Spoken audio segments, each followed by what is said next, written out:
storing your empty bottle in the garbage. Don't you know plastics go in the blue container? Mayor Frank Jackson and the City of Cleveland are committed to keeping your neighborhood clean and green through the use of the city-issued trash and recycling carts. It's safe, convenient, and mandatory. For more information, contact the Cleveland Division of Waste Collection at 216-664-3717. How did you get to be so smart? I had a good teacher.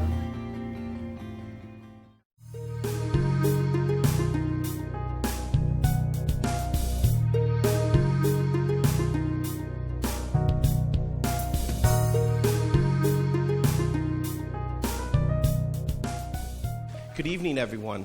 I just want to make a couple housekeeping announcements.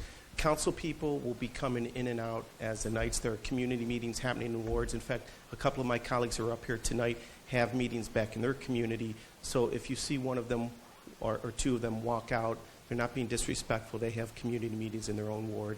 The council has been very engaged in all of these hearings. I do want to acknowledge one of our colleagues in public service, Judge Pauline Tarver, on the Cleveland Municipal Court bench. Judge Tarver, thank you for joining us. So we're gathered here this evening in another thoughtful public engagement for the fourth in a series of listening sessions being held throughout the city of Cleveland. Council has been doing our due diligence in reviewing the findings of the Department of Justice report, and a key component of our deliberations is listening to the community. Tonight, our council is looking forward to hearing from you on how we currently police our city, how we investigate police complaints, and equally important, how the community can work with its leadership and the police department to build a stronger Cleveland. We realize that a key ingredient to achieve that success will be trust, and gaining that trust is a comprehensive effort that will not be achieved overnight.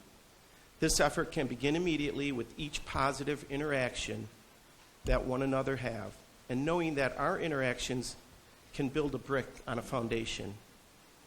That mutual respect is the mortar that will hold those bricks in place. You know, it's so appropriate that we're here at Greater Abyssinia Church this evening, just after celebrating the life of Dr. Martin Luther King. You think of all the decades that Reverend Cavanis, and thank you, I see you in the back of the room, thank you for being here, and your work with the Southern Christian Leadership Council. You've been fighting for civil rights your whole life. Thank you for opening up your door and hosting us. You know, Dr. King has taught us that our faith can redeem us, that sacrifices of individuals can sustain us, that the moral courage can guide us. He dedicated himself to what was in his time and what remains today the most difficult challenge we face as a democratic people, closing the gap between our words and our deeds. With that, my colleagues and I, again, will give considerable consideration to what we hear from each of you this evening. After the listening tour is over, Cleveland City Council plans on issuing a report summarizing what we heard. You heard the council president talk a little bit about what we're going to do, but that's going to be our legislative agenda action plan. And it's not only going to take place in committee meeting just after we're done, but we will have focused hearings all throughout 2015 and what I suspect 2016 and 2017, because all of you realize ultimately once we enter into consent decree, there's going to be a monitor in place, and we're going to have ongoing dialogue with the community for many, many years to come. So tonight will be your opportunity to record your comments on the record, again, which will help serve as our basis for the report. We encourage everyone to share your views and concerns. We understand and recognize that emotions are involved, but we respectfully ask that you don't make your comments personal. We are here to listen to your constructive ideals, recommendations, and criticism. So I'm asking that the audience be polite and allow everyone the opportunity to have their say. We know that there will be some disagreements, but let's be respectful and hear everyone's view. I ask that there be no outbursts from the audience and give respect to those who are testifying. Tonight, when you arrived in the back of the room, people were asked to sign in. So thank you to those who signed in the back.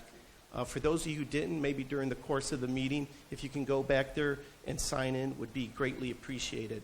We want to keep a permanent record of who came, who appeared, who testified. So for those of you who would like to make a statement, I'm going to ask in a minute for those to line up at the microphone in the center.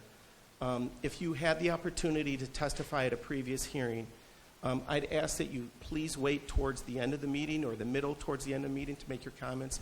We want to hear all voices, so we want to give an opportunity to those who haven't shared their voice in this conversation the opportunity to do so. And when testifying, we would like each person, when you come to the mic, you might have to adjust it for size. You know, if you're like me, it's short. But if it's Kevin Conwell, it's real tall. So we ask that when you come to the mic, say your name, the city you live in. And if you live in the city of Cleveland, if you know your ward, that would be great. I want people to realize we really want to get your name. Everything is being transcribed. So if I want to attribute a comment to Phyllis Cleveland, you know, it's important that we know Phyllis Cleveland made that comment. We have a lot to cover in 2 hours, and we're going to try to end the meeting around 8 o'clock.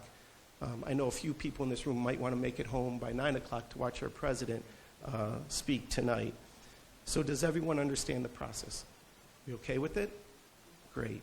Okay. So I'd ask people to line up here at the microphone, and I'll recognize you one at a time. Hold on, we got some help right here.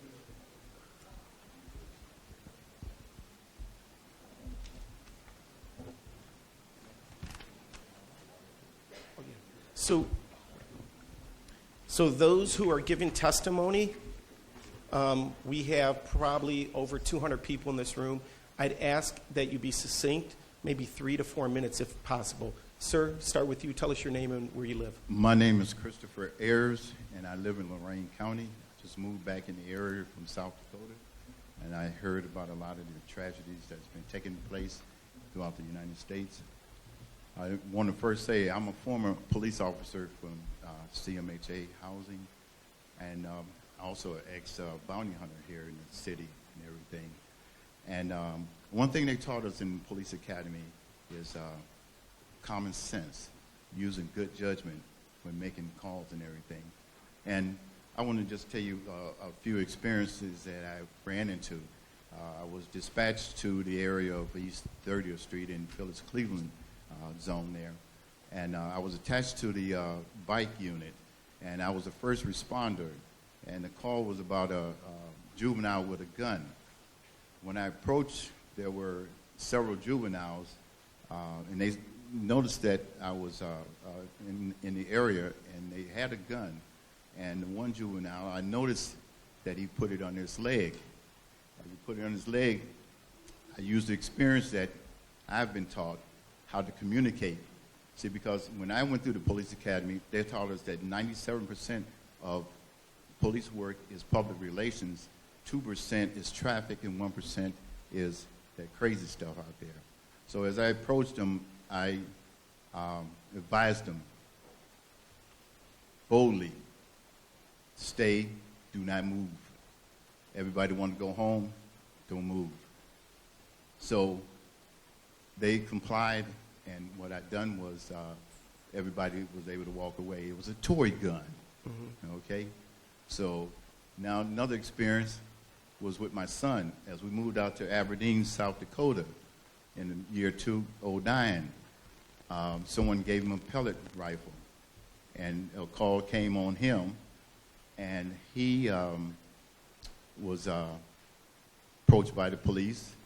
About 3 officers drew down on him, but due to the fact that I had taught him how to handle himself when a situation like that comes, put your hands out and get down. He didn't have no problem with that situation. And the third experience I would just want to convey to you is that I was working in the King Kennedy area, and there was a guy selling drugs and was on drugs. He was about 6 feet tall, 6'4", close to 300 pounds. This guy is huge. I sprayed him with mace that wasn't effective, so I used the can of my mace and struck him in the head. It didn't kill him. He's still alive. Mm-hmm. It's the way you have to, come up with ideas. You got different type of things on your belt. You have mace, you have stun guns, you have, tasers or whatever like that. instead of deadly force being applied. Now, this is what I have noticed. Since I've been out there 12 years as a bounty hunter, I have noticed that bounty hunters don't get into these shootings. We're out there every day. There's a lot of guys out there, big and small, that male and female, that you have to chase or whatever like that. But you don't hear about bounty hunters shooting nobody or getting shot. And they're out there daily because they're seeking that money. So now, my recommendation is, now, I took 40 hours of in-service training with the Cleveland Police Department, and they conveyed to all of us that the most effective patrol in a police department is the foot patrol. Now, the department have lost contact with the public out there because they connect the department with the community. Community policing and foot patrol, it should be more necessary for the public and everything. Number two is de-escalating. Training should be required to know how to de-escalate a situation. Number three is outside department should be doing the investigation when there is a shooting. The Ohio Revised Code. In the public schools, the Ohio Revised Code should be taught, maybe from the 6th grade on up to whatever grade, that so the juveniles will understand what law is all about. We have all other kind of classes in the classroom, but the Ohio Revised Code should be taught at least the 6th grade and up.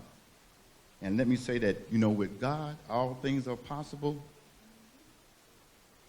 but with God, without God, we are nothing. Right. There were 7 problems. Before Christianity was taken out of schools, there was only 7 problems, like throwing erasers, shooting spitballs. When they took it out of the schools, it became 17 problems. And they all deal with the juvenile system, the justice system. With that, I rest. Thank you, Mr. Ayers. Thank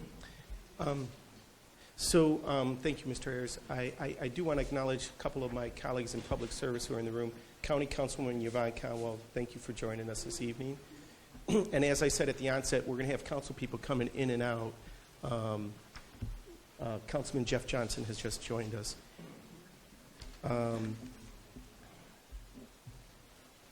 Also, last announcement, I have 6 or 7 seats up here. I see people standing in the back.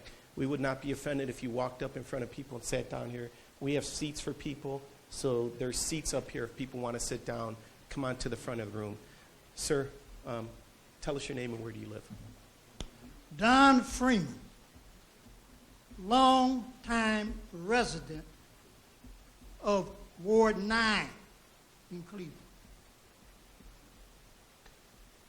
We are here, I must emphasize, as a member of the Committee for Social Justice, because there is virtually no justice. Because police systemically are allowed to kill African American males with impunity. That means without being punished.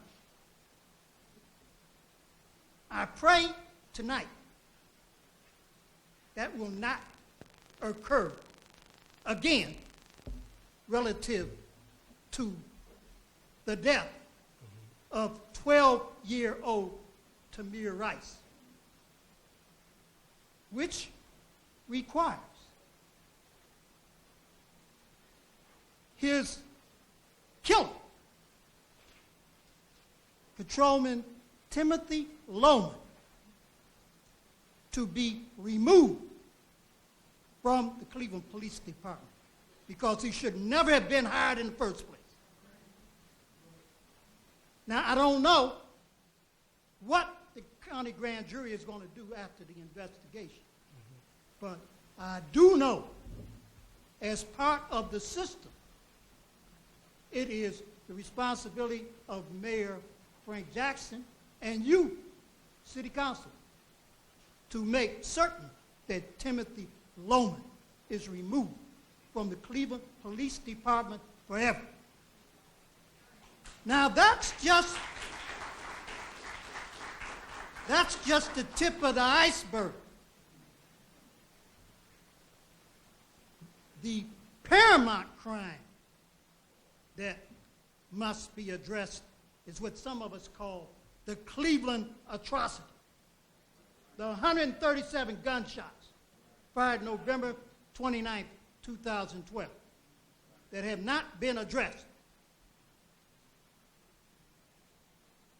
Hopefully, Patrolman Michael Brillo, who fired 49 shots, will be convicted.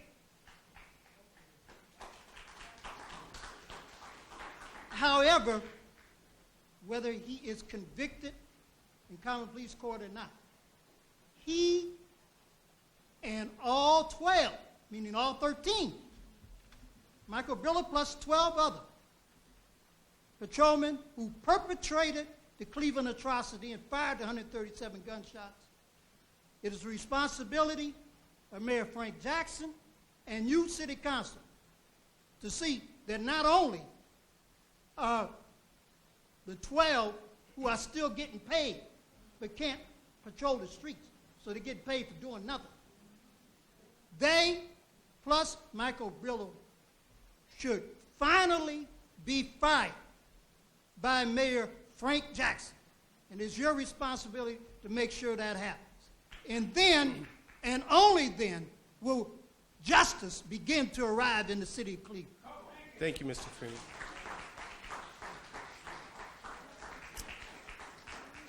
Again, people are standing. There's plenty of seats up front. We will not feel offended if you walk up here.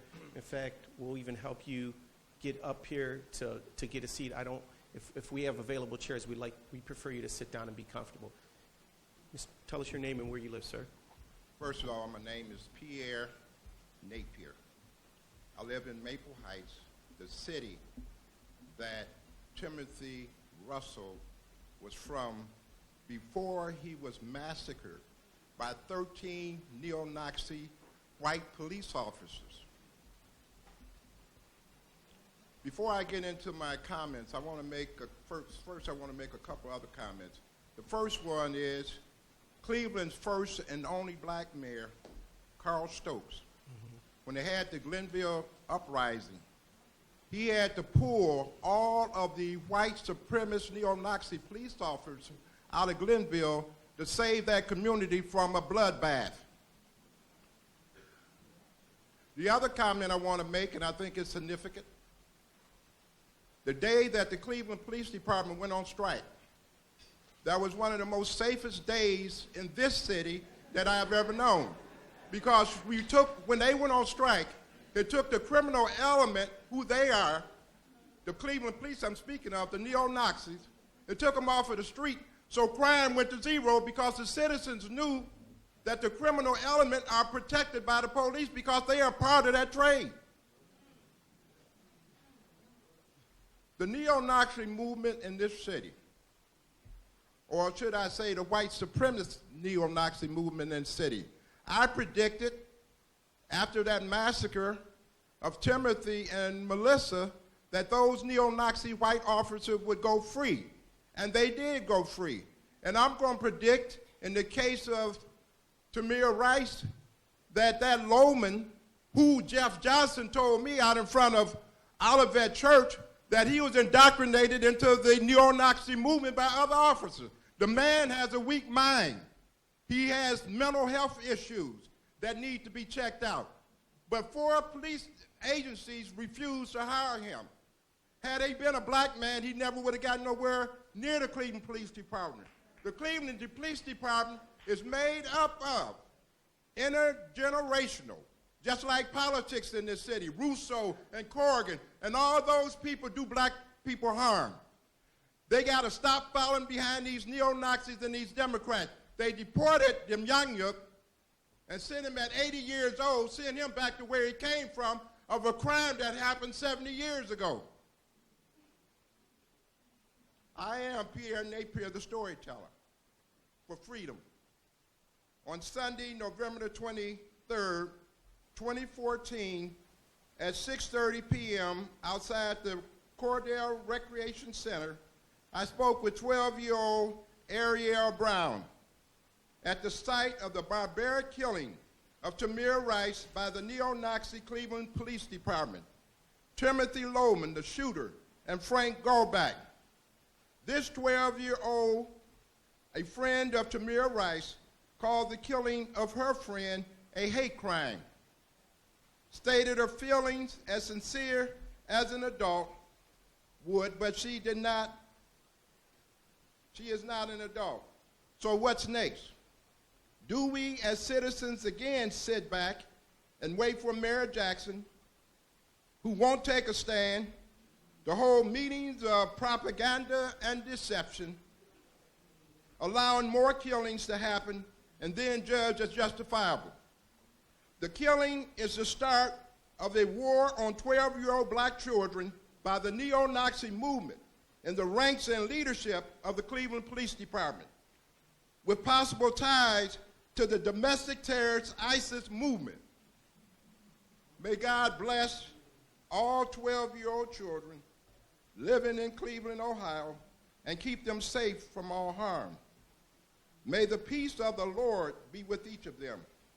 And I extend my heartfelt love and prayers on the death of 12-year-old Tamir Rice, and to God give the glory.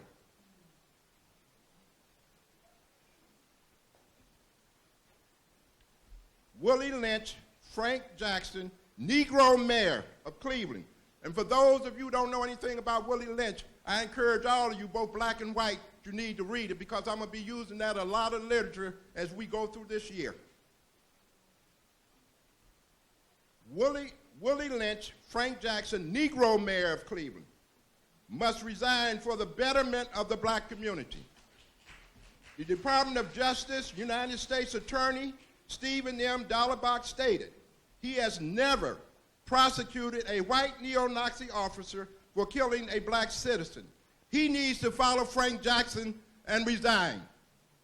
The neo-Nazi movement in the ranks and leadership of the Cleveland Police Department has eroded trust over a number of years through racial profiling, verbal abuse, brutality, torture, and murder. It must be eradicated, and those guilty parties must be prosecuted under federal hate crime. 12-year-old Ariel Brown called the killing of her friend Tamir Rice a hate crime. The barbaric killing of 12-year-old Tamir Rice by the neo-Nazi Cleveland police officer, Timothy Lohman, the shooter, with possible mental health issues, should be prosecuted under the federal hate crime statute, because McGinty and none of those other knuckleheads going to do anything about it no way. On Monday, December the 15th, 2014, at 7:30 p.m., a community meeting was conducted by Reverend Harris at Olivet Baptist Church, 3290 East 126th Street, Cleveland, Ohio. I, Pierre Napier, introduced myself as a one-man campaign against the neo-Nazi movement within the ranks and leadership of the Cleveland Police Department. I then began to question United States Attorney Stephen M. Dallenbach on the number of white neo-Nazi Cleveland police officers he had prosecuted that has shot and killed poor black citizens.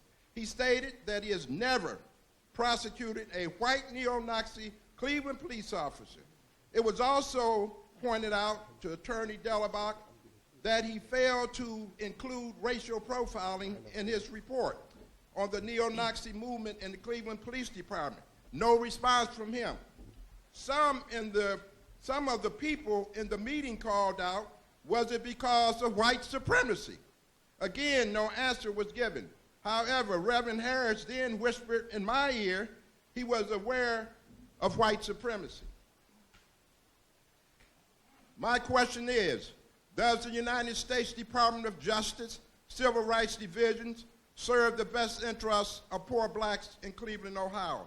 How can that be, with decisions being made by an all-white Civil Rights Division? The Cleveland Police Department is made up of over 90% of the white race, who have no knowledge of black people or the black experience. They are fearful of the black male, causing them to react with brutality and torture, which results in murder. This impacts the quality of life for poor black communities.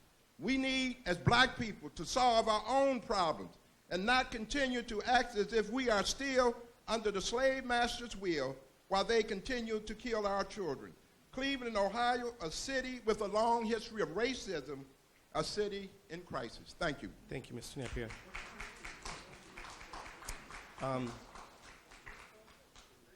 you hold it? So we have about 6 or 7 more seats up here, and I'd encourage anyone who wants to have a seat, please come on up. Mr. Napier, you just spoke for 8 minutes and 12.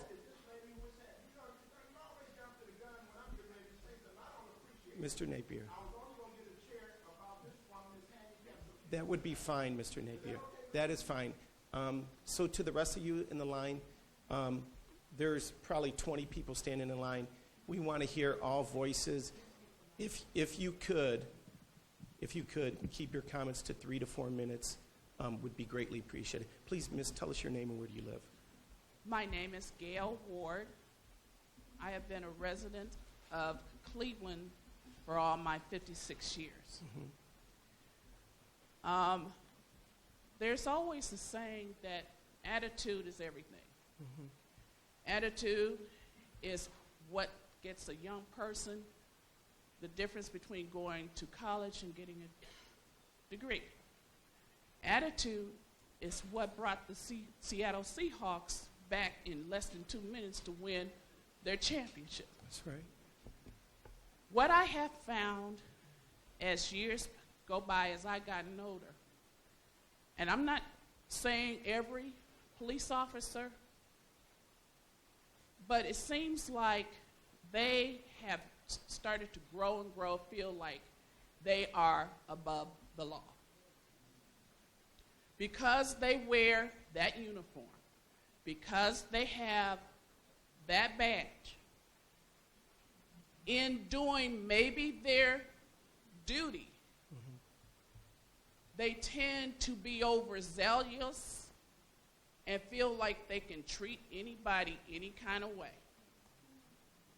I understand that with any traffic stop or domestic situation, they have to be cautious. Mm-hmm. But the police are not above the law and not below it. Mm-hmm.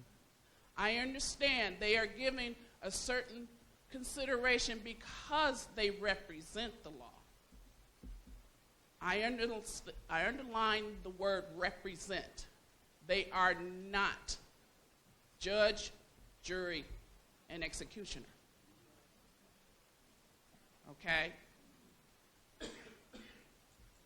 Attitude is everything. As I said, I don't believe all of them are like that. Mm-hmm.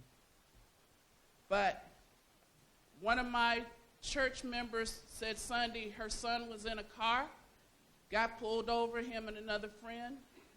I don't know all the other details, but the cop put a gun to his head. If you move, I'll blow your brains out. Whether they did something wrong or not, that is still not the way to talk to anybody. Again, I understand a police officer has to be careful. They don't know what situation that they're coming into. But I think there needs to be a probe, and when you bring somebody in, their attitude, how they do their job needs to be reviewed every 1 to 2 years or something. Mm-hmm. They need a psychological, because that's a hard job. That's a stressful job. Yes, ma'am. Okay?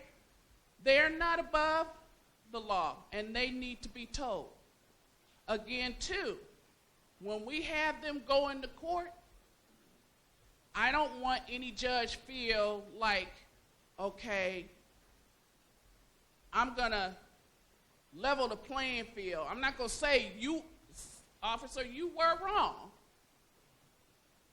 Because they're scared to go against a police officer because they feel the police officer or whoever they pass the word to won't, when they need help, won't serve them.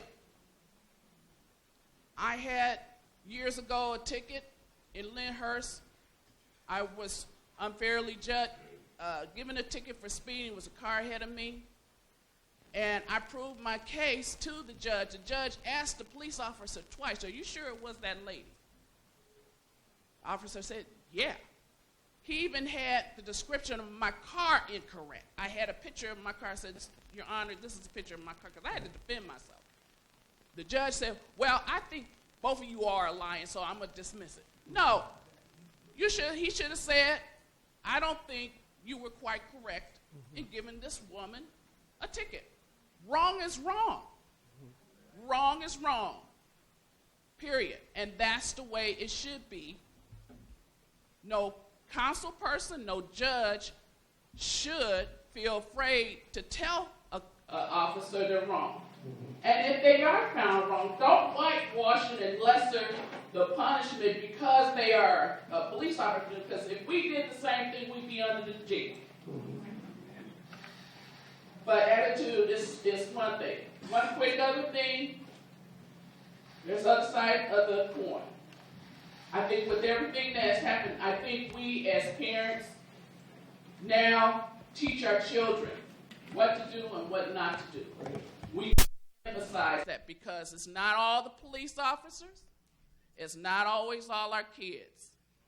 I think some of the police officers go up too close to the situation so they have a reason to shoot. That's why I didn't think, why did they pull up so close to Tamir? Mm-hmm.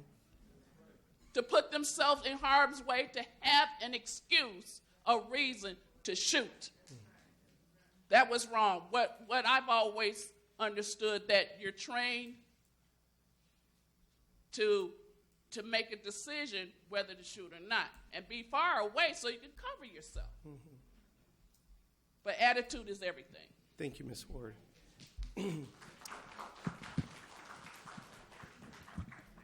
Yeah, Mr. Ayers, if you could help people when they come to the mic adjust it, I appreciate it. Hold on, before our next speaker, if it's okay with everyone, we're 3 to 4 minutes. We want to get all people's comments.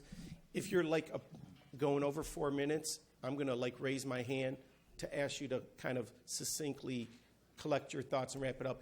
If you can weave into your comments recommendations or thoughts, that would be most appreciative. Sir, tell us your name and where do you live? Good afternoon, ladies and gentlemen. Yeah. My name is George Edwards. George Edwards. 70 years in Cleveland. Going on part of 12 years in council as executive committeeman of Ward 10. Mm-hmm. All that has been said has been done. The question I asked is, are they ever evaluated? Mm-hmm. That need to be done. Are they tested? That need to be done. Pray to God that this gets better. Mm-hmm. This is around the world. We are being looked at, and it doesn't look good. That's right. Believe me. Now, I have a granddaughter, that I am proud of. She just became a policeman in Columbus. Mm-hmm. I tell her to go home at night. But use your mind, use your authority, and make sure you're right, that you don't make mistakes that everybody else is making. I don't care what the crew in Columbus say. Be right, not wrong, because you got to sleep at night. And we didn't raise you that way. Next, why did you take corporal punishment away? I know that when a child is beat, burnt, misused. He needs his butt spanked from 2 years old on up to learn right from wrong. And when you stop that, they do as they please. In the state, out in the city, they do as they want, and then you blow their brains out. But it starts at home first. We can't blame the man in blue. It's not all their fault. Mm-hmm. But also, I have to use this. They had hoods. Now they got education. Don't misuse it. And that's being done. That's right. We need to wake up. The men in blue need to come through the city, come to houses, meet people, and know who they are. Mm-hmm. That's not happening. Right. It's an incident that happened. If they had where a certain person was, he probably wouldn't have got shot. But that's not the point. That makes him above the law? No. Whether they know me or not, treat me the same way you want to be treated. Right. Don't walk up and blow my brains out on no mistake. Mm-hmm. But all say in the sight of God is this. You're not leaving here till your time comes. But right. Please make God sure you don't push it. Right. If you're right, you're right. Right. Man's lifespan is 120 years. If you live right, you may make it. If you don't, God bless you. Thank you, Mr. Edwards. You know, just as we're waiting for the next, there's like 6 chairs up here. If people really need a seat, come walk up to the side. We'll find you a chair. Miss, tell us your name and where you live. Yes, my name is Rhonda Hills, and I live in Ward 7. I'm the precinct committee person and 7N under the Republican banner. And I hope that Martin Luther King is proud of me, who was a fellow Republican. I'm not going to take up too much of your time because I, among a many few, were the ones out in the elements trying to get the Department of Justice here, okay? And we had to shake and beg in the NAACP to call them in, and they're here. And the report is valid. But what I do want you to take in consideration when formulating your end result of this listening tour, and listen well, please.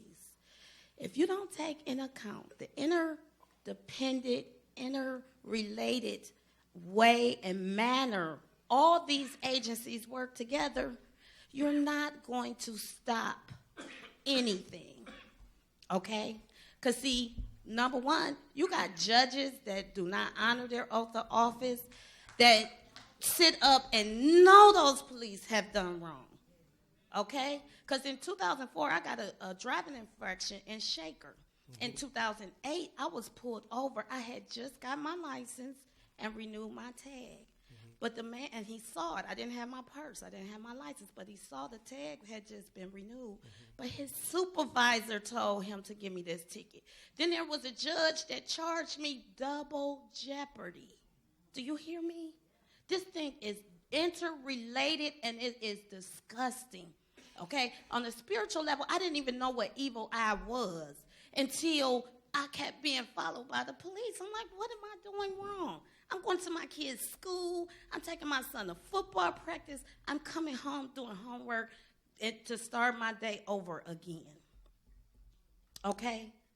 But you have the same top brass that have come up in the ranks and file in the leadership positions, and you think something's going to change? If you don't get rid of them first and foremost and bring in fresh new blood in the leadership, then again, you listening for no reason. You listening for no reason. And I want to make sure, because Tanisha Anderson lived in my precinct, because to me, and I take nothing away for what happened to Tamir, I'm a mother, and I have an 11-year-old. So it hurts me as if I birthed that young man. But you all were supposed to do a well check, and you put pressure on a young lady's neck who, by virtue of a mental illness, no fault of her own, had this call made. How do you think her parents feel that they called their murderers on the very people that killed her kid? That's got to be grievous. And I like to see justice on their behalf. But then if you don't we need a whole cleansing.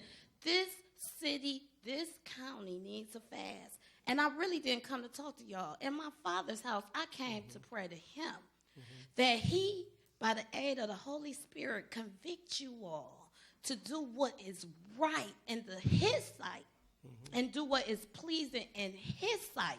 Not your campaign funders, not those who are big unions like the police union president. We need you to do what's right and pleasing and acceptable to the Almighty God. And if you all can't, then you're just as guilty as those who pulled them triggers. And in closing, I just want to say, because the mayor appointed someone to the Citizen Review Board that had passed and kept her on there. Now, we need probably precinct by precinct, someone voted into those positions. And I'll tell you something else as a deterrent for your police officers. When they are charged with a crime, when they commit a crime, They should be held accountable more so than your regular civilian. That is a great deterrent against them breaking the law that they are supposed to uphold by oath. Okay, thank you, Miss.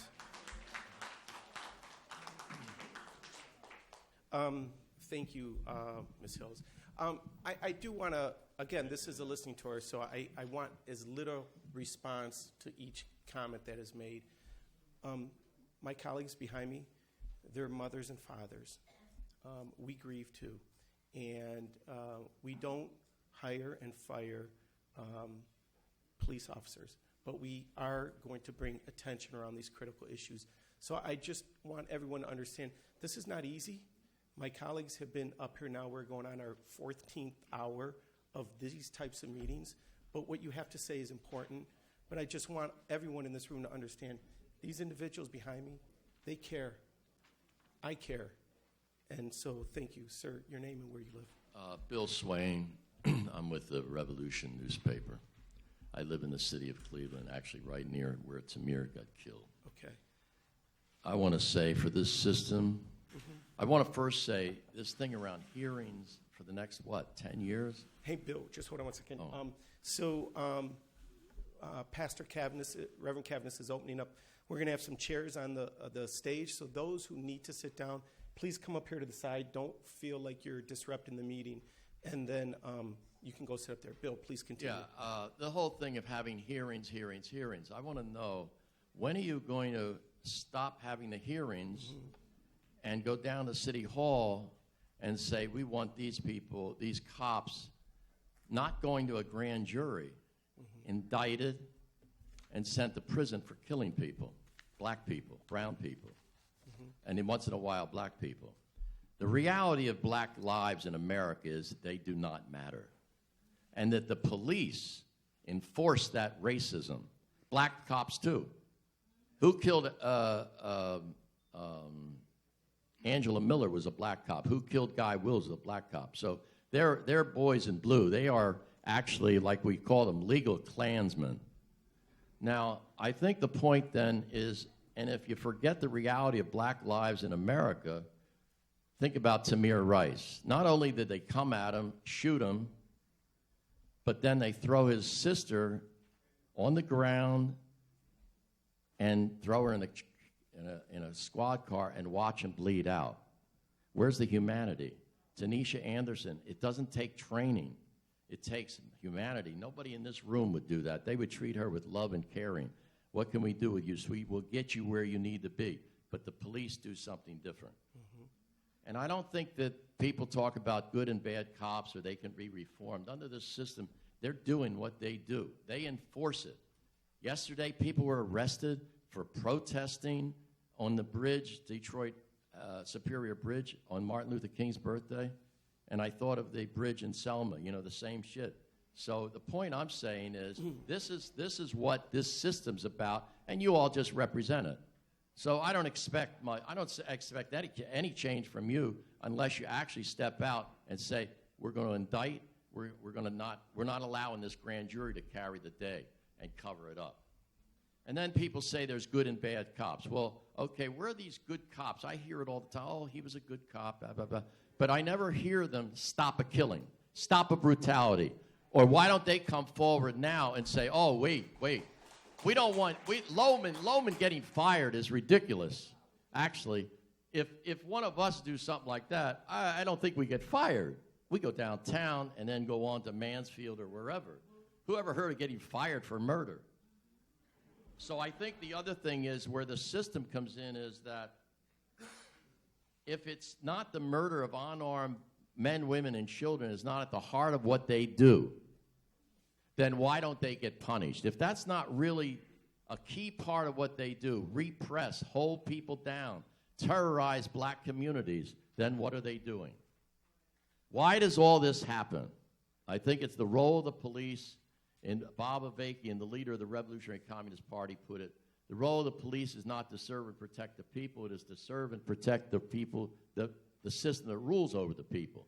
To enforce the relations of exploitation, oppression, the conditions of poverty, misery, degradation into which this system has cast people is determined to keep people in. The law and order the police are about, with all their brutality and murder, is the law and order that enforces all that oppression and madness. I'll get there.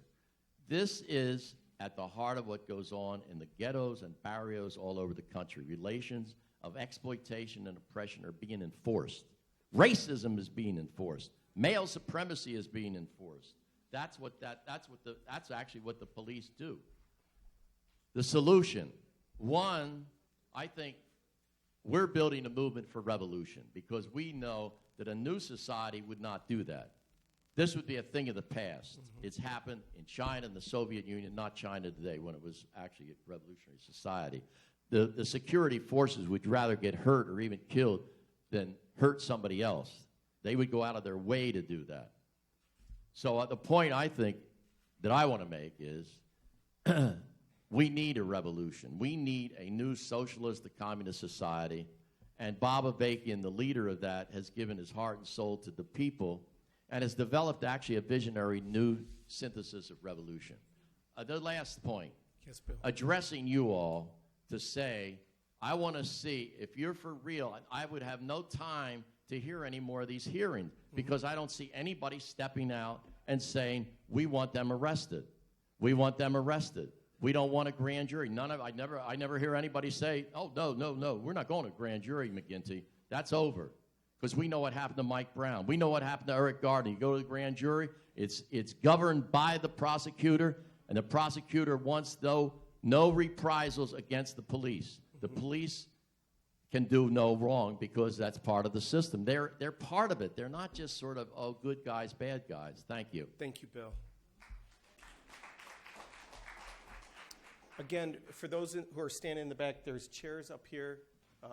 I know it's a little awkward sitting behind us, but if you need to sit down, there are chairs back there, and we can actually pull a few chairs down for you. Please, sir, tell us your name and where do you live? Hi, Jeremy Kusid. I'm a South Euclid resident, and I do a lot of work in the city of Cleveland. I'm a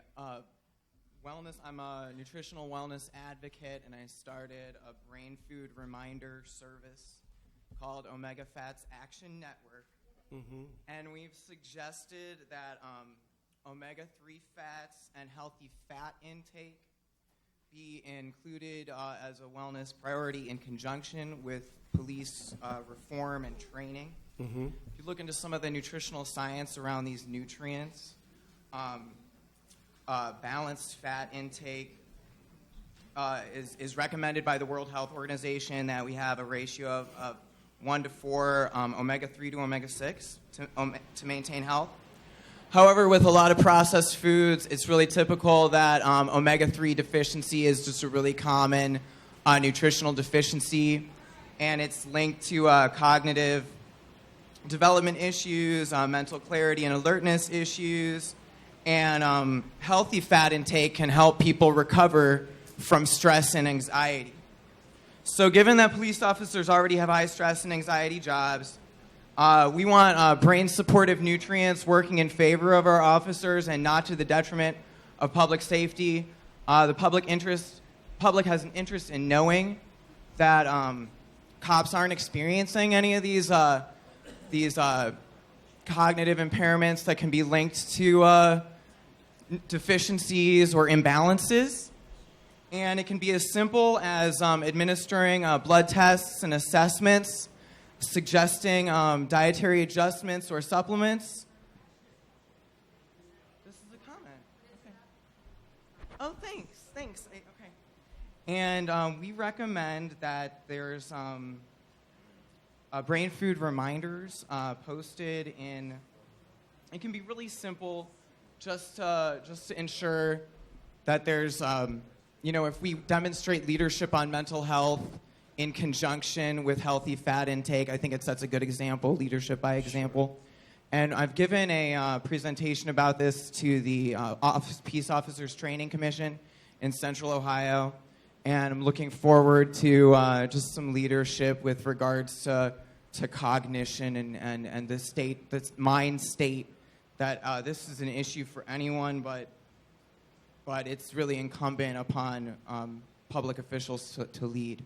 Jeremy, whatever information you have, if you could forward your contact information at that table there. Okay, We'd appreciate thank you. it.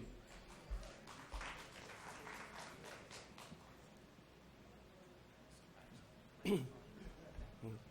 So it's the air conditioner's on, trying to cool us down a little. So we're going to just tolerate that for a little bit. Sir, tell us your name and where do you live? Okay, first I would like to raise praise to the Lord Almighty God. Amen. My name is Abdul Kawi. I'm in Ward 10. I would like the City Council to ask this question of City Council. The City Council has the power to regulate consequences when it comes to the police officers crossing the line in their policies and training. You follow my point? I hear what you're saying. Do you all have the power to regulate consequences, serious consequences, when they cross the line in policies and training? And the reason for asking this question, in light of Tamir Rice's case. Mm-hmm. Now, if there is no training where an officer is to approach a suspect in the manner in which they did. There's no training. They're not trained to do that.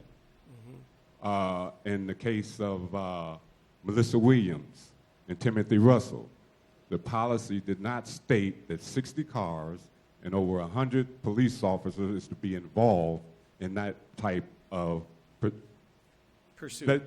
Pursuit. Sure. So, I mean, the point that I'm trying to make is, had these police officers followed those policies and followed their training, Melissa Williams, Timothy Russell would be here to speak for themselves, and definitely 12-year-old Tamir Rice would be here today because they did not position themselves in the manner in which they should in a suspect that was allegedly supposed to have had a weapon. Sure. So, that's my statement. Thank you. Will you all look into the matter of regulating policies, consequences, when these police officers cross that line in training and policy? Thank you. Sir, tell us your name and where you live. My name is Jason Gaucher. I'm sorry, didn't say that again? My name is Jason Gaucher. Jason Lochek, please. Gaucher, G-O-S-H-A-Y, sir. Thank you, Jason. Sorry about that. Let me first begin by saying I seek refuge in the Most High from the rejected and cursed Satan. We are in a situation right now. It ain't about the police. Everybody got a job to do. They're just doing their job. At the end of the day, we're in the circumstances where the gross domestic product of every nation is its people. We are the wealth. Right. Cleveland is the paint capital of the United States. There's more paint companies here. I'm saying that to say this. The media, the politicians, they all painting us to be these savage animals. Man, we smart. These kids out here, they bright, they brilliant. They closing our schools down with an emphasis on trying to get us in the system. When we go down the road, as we say up here, the money that the state get from the government in block grant dollars goes to that municipality, wherever that prison is. So you got small communities getting rich off the wealth of the inner city. Mm-hmm. And you see that reflected because there's no jobs around here. Mm-hmm. They say, well, go get trained, go get in school and do all of these, this and that. But when you do those things, you still understand that the insurance companies is what's dictating, mandating who can and cannot work. And they're using the system. The police are basically dragnetting the people, throwing them into this modern-day chattel system. That's what's happening out here, folks. We wise, man. God is. And he's seeing everything that's going on. A lot of us, we make mistakes. We falling every day. Right. But God going to get us back up. That's why we are here. God bless everybody. Thank you, Jason. Hey, Mr. Ayers, can you lower that mic, please?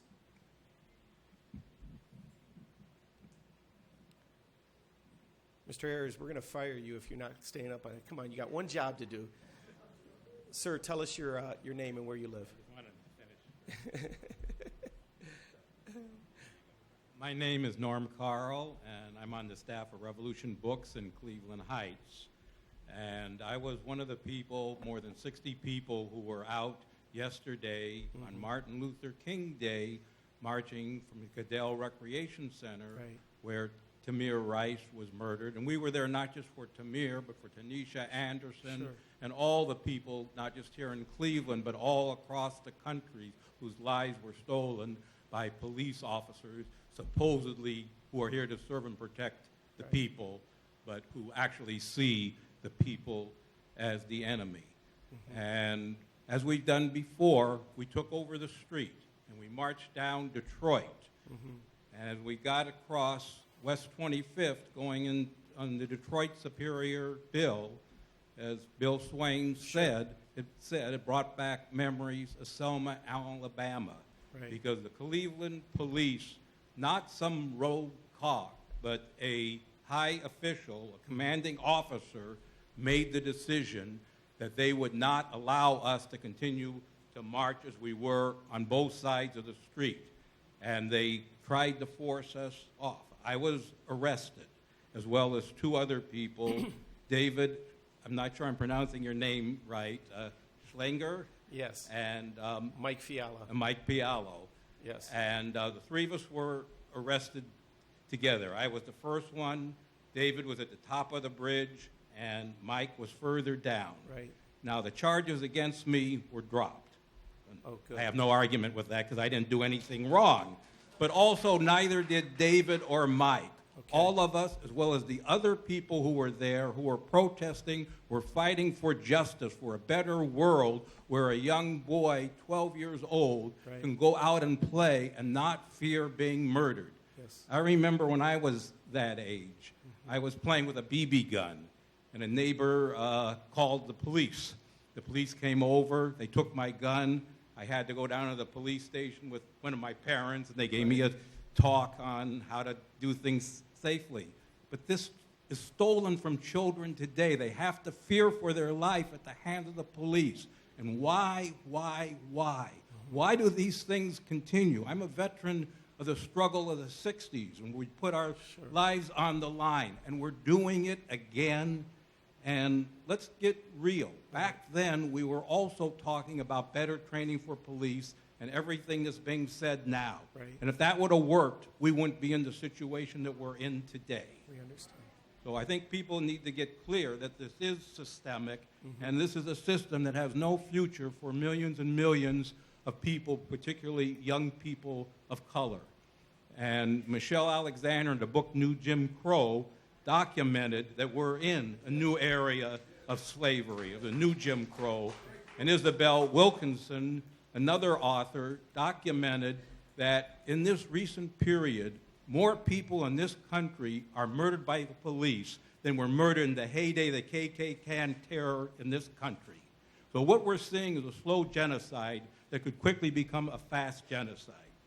So I know my time limits. I'm just going to say to those of you up in front, you have a responsibility of calling for the arrest, indictment, and conviction of the two officers who murdered Tamir, as well as those who murdered Tanisha, and you have a responsibility of calling for the charges to be dropped against David and Mike like they were dropped against me. Thank you. Thank you, Mr. Carl.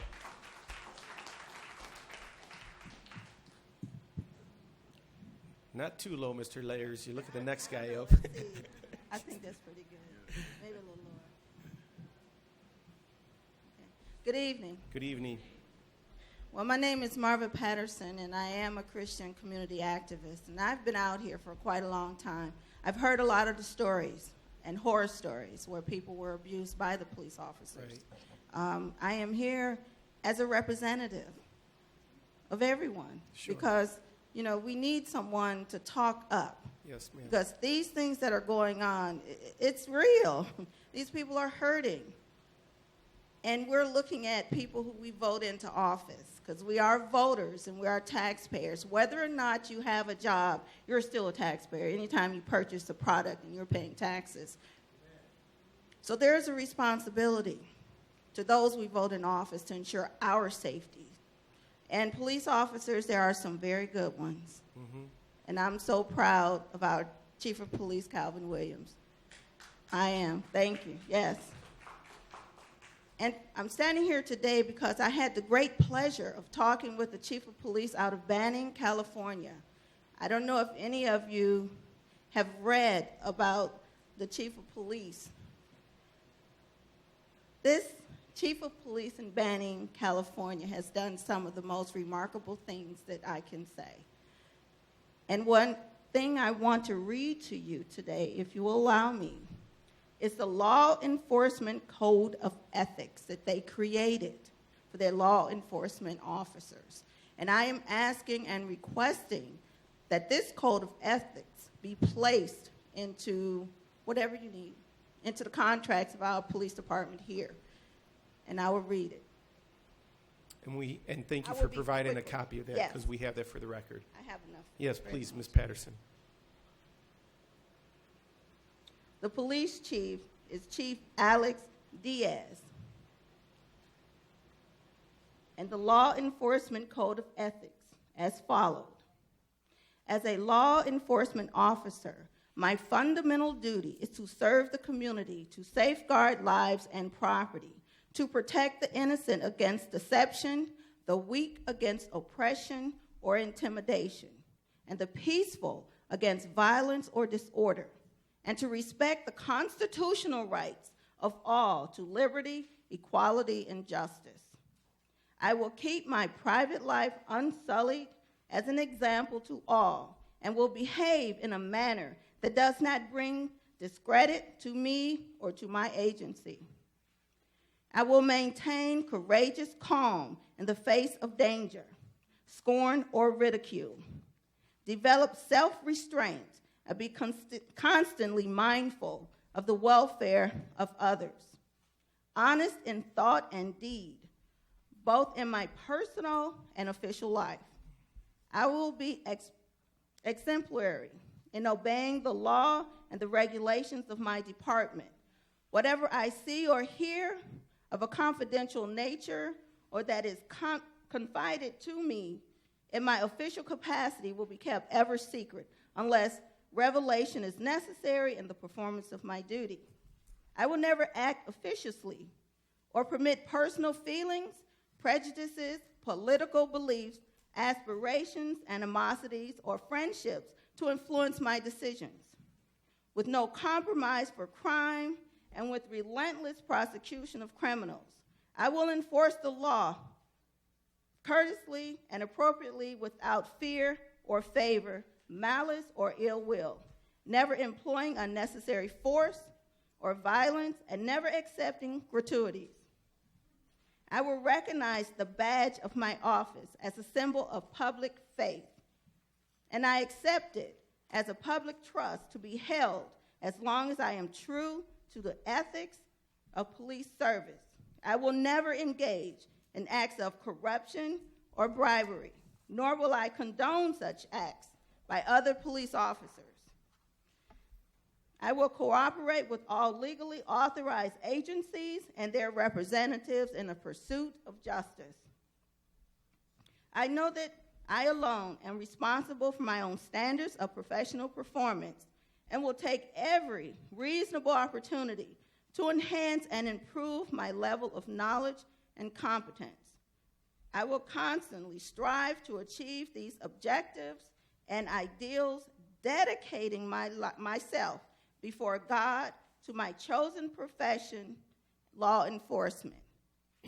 Now, I am asking that this is implemented into the contractual obligations of our police department.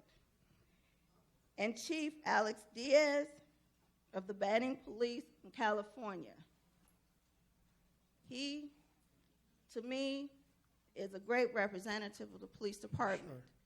And he is encouraging. If you would like to speak with him at any time, he is there. Thank you, Ms. Patterson. We have his contact information. We plan on following up with him. Thank you. Ms. Patterson, okay, 6 minutes now. Yes, I know. And I have a whole group of people. Yes. And President Obama is speaking tonight. Real we quick, need to get to I that. know. All right. I just want to add, President Obama, he did initiate in 2009 Cops on the Beat, where it was funded. Sure. So money did come into Cuyahoga County. And that money's dried up. Thank you. But it did come in.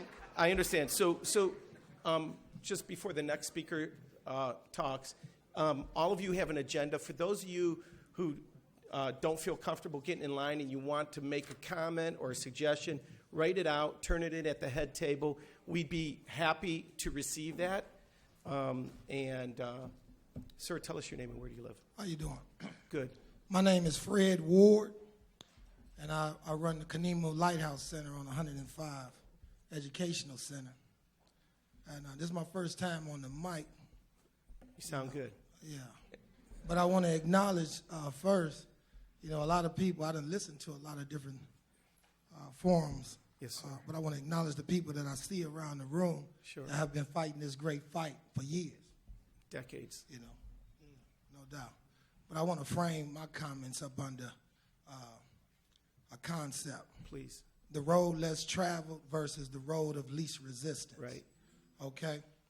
And the reason why I say that is because we traumatized. Mm-hmm. See, we traumatized them. We traumatized for a reason. Mm-hmm. And the reason we traumatize is because we don't see clear acts of justice. Mm-hmm. When you talk about Melissa and Timothy, that took all the wind out of me. Because to see an officer jump on a car and reload and shoot into that car, for it to be any type of dialogue to take a year without just straight up, hey, one, he mentally challenged. Two, he need to be on death row. It betrays the trust that the people have in the administrations. And then another thing is, since we in a religious place, we got to understand the difference between confession and admission. See, the law department is in town right now. So this is almost like a admission. A confession, I think, is much more powerful because you do it willingly. So I want to say that, it's a very difficult time that we have right here. And even as it relates, and it's a bigger narrative, a bigger problem in play. Even when we look at the Tamir Rice case, one, we need to make the distinction between neighborhoods and communities. I do not believe we have communities right now today because I believe there's certain things that need to be in place to have a community. Culture, a connection between law enforcement and the people that reside within that particular area, and ownership. Yeah. And we dropped the ball. It's not necessarily just an attack on the police, but I feel that we fail as well when the fact that, a European man that seen a young boy with a toy gun, didn't feel comfortable enough to just get out the car and say, boy, where your mama at? Right. Where you stay, boy? Yep. You understand? I'm going to take you to your house and tell you can't be out here like that. But we know, based on the degradation and despair that we face right now in these neighborhoods, that he can't do that. Right. Because it might be one of them young brothers that say, hey, what you doing, white man, might harm him. Right. So we got a lot of problems that, we have to address. And we got to fight this on many playing fields. Yes, sir. Whether it's protests, whether it's litigation, whether it's, creating vehicles so that we can educate and create economic opportunities within our neighborhoods so that we can turn them into communities. But I'm glad to be here. Thank you, Fred. And I appreciate the comments, and I guarantee you it won't be the last time, and I'm going to start speaking and doing my part. Well, Fred, you did a great job. And you know what? Again, you spoke to the heart of the matter. People want to talk about what happened, but not why it happened. And so thank you for your testimony. Quit your job already? I know, right?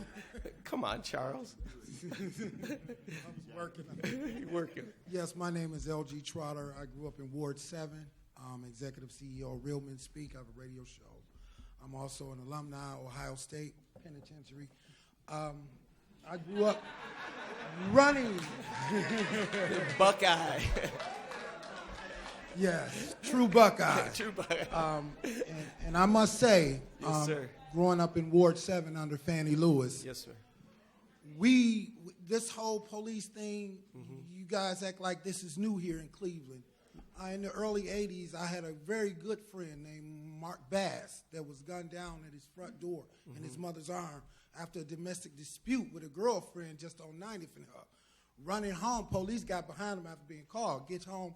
We were taught to run from the police because my people were born and raised in the South. We know what Klan traded in they white robes for police uniforms, more so here in Cleveland. So when I see a police officer and his skin pigmentation is mine, I have a submission that comes automatic, officer. There's a way to address the officers, and I see today that we're not teaching our children and preparing our children how to be at war, and we are at war. And I tell you this, I saw something so profound it scared me to death. And for some of these kids, I'd rather they be dead and in their grave than stuck in these penitentiaries. Because if you think this happening out here is bad, go behind the wall and look what's really going on. But kids is walking around with masks on their faces in not even inclement weather. You walking with a mask on, a trench coat and a hoodie in the back. I'd be scared to death too. So I understand the plight of the police officers, but it's also more on us as well. You better protect your children at home, because when mine walk through, I see any of my nephews these dressed inappropriate or even menacing looking at all, I'm knocking it off. Okay, and I think we need to take that responsibility to do it. As far as you guys and your job, I just encourage y'all to do a better job. Thank you, sir.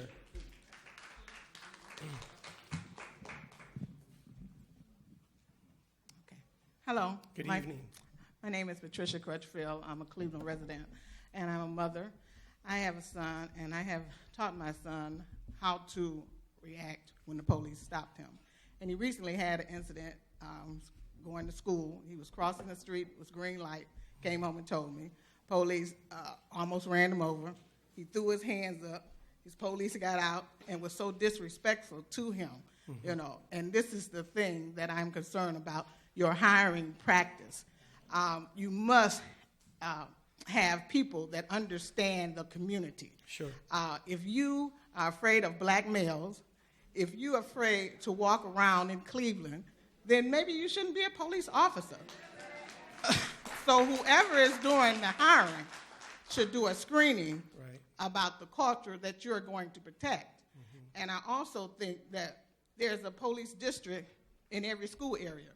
Why are they not introducing themselves during the orientation period of school, letting the students know what is safety, what safety practices, what to look out, even just from predators walking the streets. You know, why are they not educating the children, connecting with the schools? You know, and I know once you hire, and I do want to thank whoever pointed out to the mayor the 2 police officers that did not graduate. One was Mr. Smith, and the other one stuttered.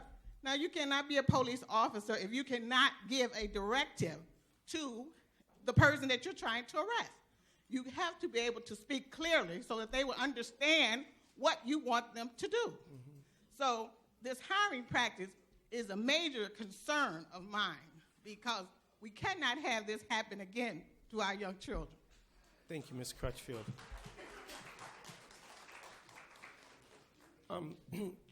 And before the next speaker, again, I just want to make this comment and make it abundantly clear to this group. My colleagues sitting behind us, we don't hire and fire police officers. But what we are going to do is spend a considerable amount of time in 2015 looking on what those hiring practices are, what the police protocols are. So I just appreciate those comments, but I wanted to create clarity on that issue. Miss, please tell us your name and where do you live? My name is Sharon Biggs. I live in Cleveland, Ohio. Thank you, Ms. Biggs. I just feel that it's a lot of outrage within the police department and that it's more to these killings that's what's being said. And that it's going to take not just us, but it has to go to Columbus and Washington where the system was made and where the laws was made. And for to mirror the boy that was shot by the police officer, as a rookie, that officer should have been trained how to deal with someone that don't have a police record. How would he just up and shoot him? He's a child. He don't have a record or anything. So before he became or made his swear into the police force, he should have been trained right then to deal with that situation. Yes, ma'am. Okay, and for the policemen, some of the things, the bogus tickets they write really should be looked into. Okay. Because some people are not that bad person or have that bad mentality that they put on them. You know, and I just think that things need to be looked into, and it needs to go to Columbus and Washington. That's the only way it's going to get better, where it comes from. Thank you, sir. Thank you, Miss. Thank you, Miss Briggs. I do want to acknowledge a couple people who are joined us who are in the room. I want to thank Reverend Hilton Smith, president of the NAACP.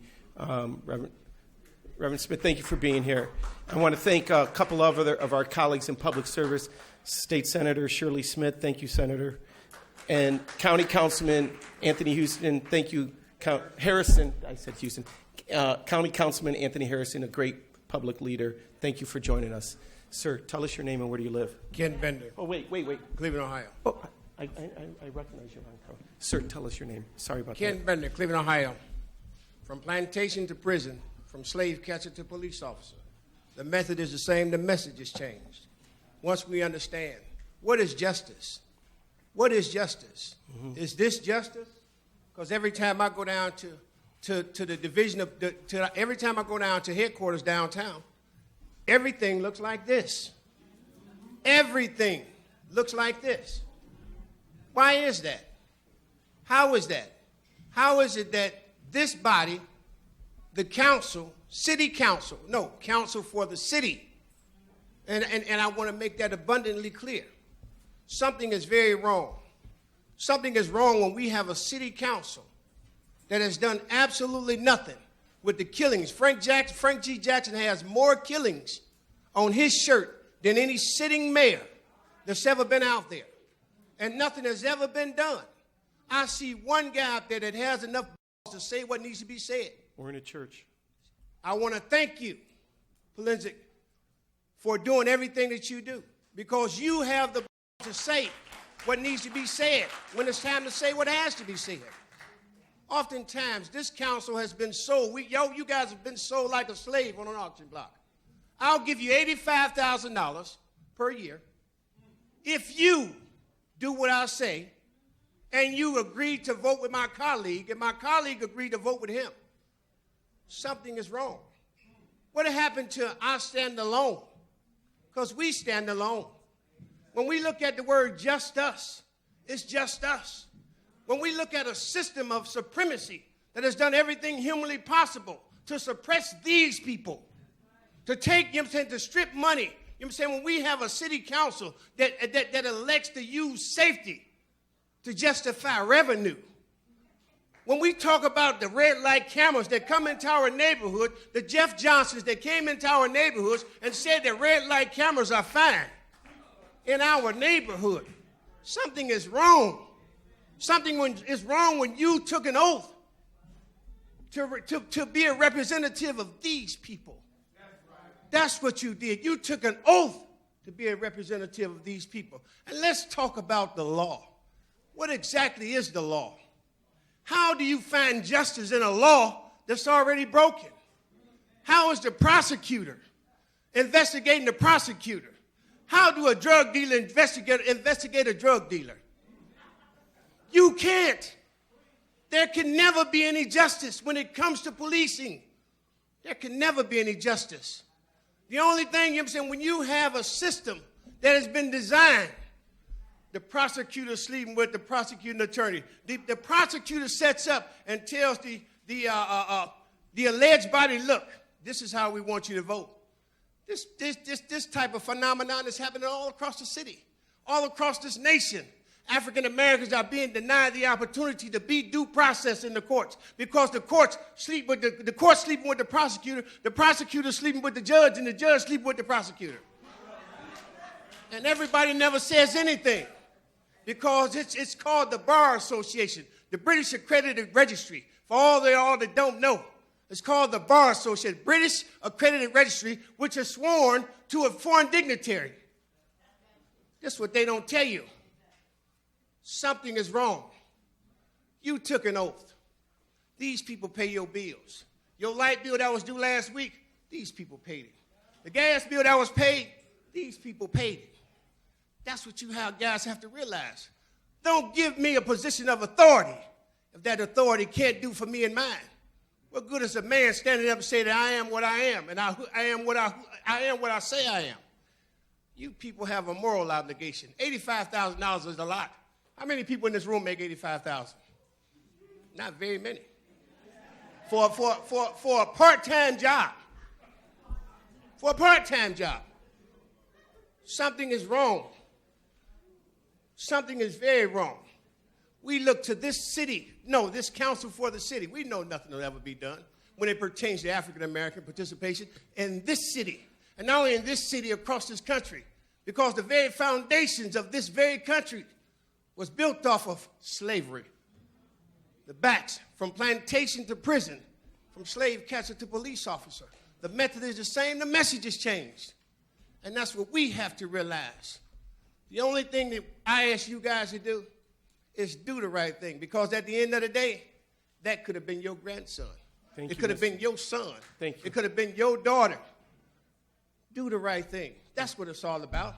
A man is not measured by what he has in life. He's measured by what he has done to enrich the lives of those less than him with the money that God has enriched him with. Thank you.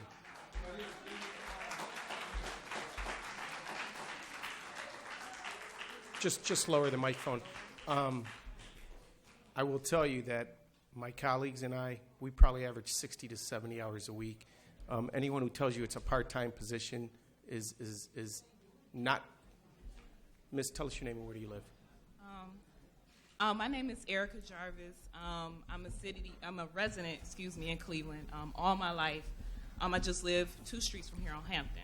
My whole Thank life. you for joining us. I want to thank you all for coming. This is my first time. I graduated from Cleveland State. I'm 27. I've always been interested in politics. It always, intrigued me on how things work and the way they work. As a young person, as a young black woman, things that I've seen do concern me when it comes to the ethics of the police officer and the way how situations have been handled. My brother wants to be a police officer. I know police officers, and I understand that they do have a difficult job. Right. But as residents, as people on the other side, as citizens, we don't understand that aspect. We see ourselves as taxpayers. You're supposed to protect us, not in a way, I don't want to say murder us, but that's what I say is happening in a sense.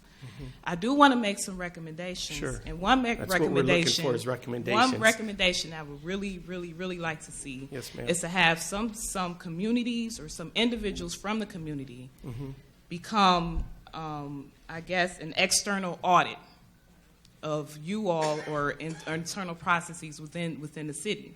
Because I'm going to tell you, as residents, we are not trusting of what's going on from within, in terms of the council, in terms of the mayor, in terms of the fire department, the police department. But having someone externally come in, review, and give our recommendations as to what's to be done could create trust among your residents, because that's what's going on. If we can't trust the police and they're executing the law, we're gonna have a problem. Right. We're having a problem. And I can see that. I mean, I don't know anything about the Huff riots or anything like that. Sure. But it's gonna come again if we're not proactive in doing what we need to do. Okay. And that is to really, really, really take a close look. And I'm not talking about the people who sat on councils or sat on the bench for 30, 40, 50 years. In my opinion, they have a bias. And if I've been working for you for 20 years, I'm going to make sure that your back is looked over, not someone who just came in. But I think having someone from the outside, and I'm not talking about the Justice Department, I'm talking about people who pay taxes here, lifelong residents here, who know the area, get some police officers in the area to introduce themselves, have them walk the beat. I don't see officers do that anymore. I see them ride around in the cars, or sometimes they'll put on their lights and then run past the red light. I'm thinking to myself, I wish I can do that so I can get to where I'm going. Right. But we need some transparency. We don't see that. So that's all I have to say. Excellent recommendation. Thank you, Ms. Jarvis. Just to those in the line, we have about 15 people in the line.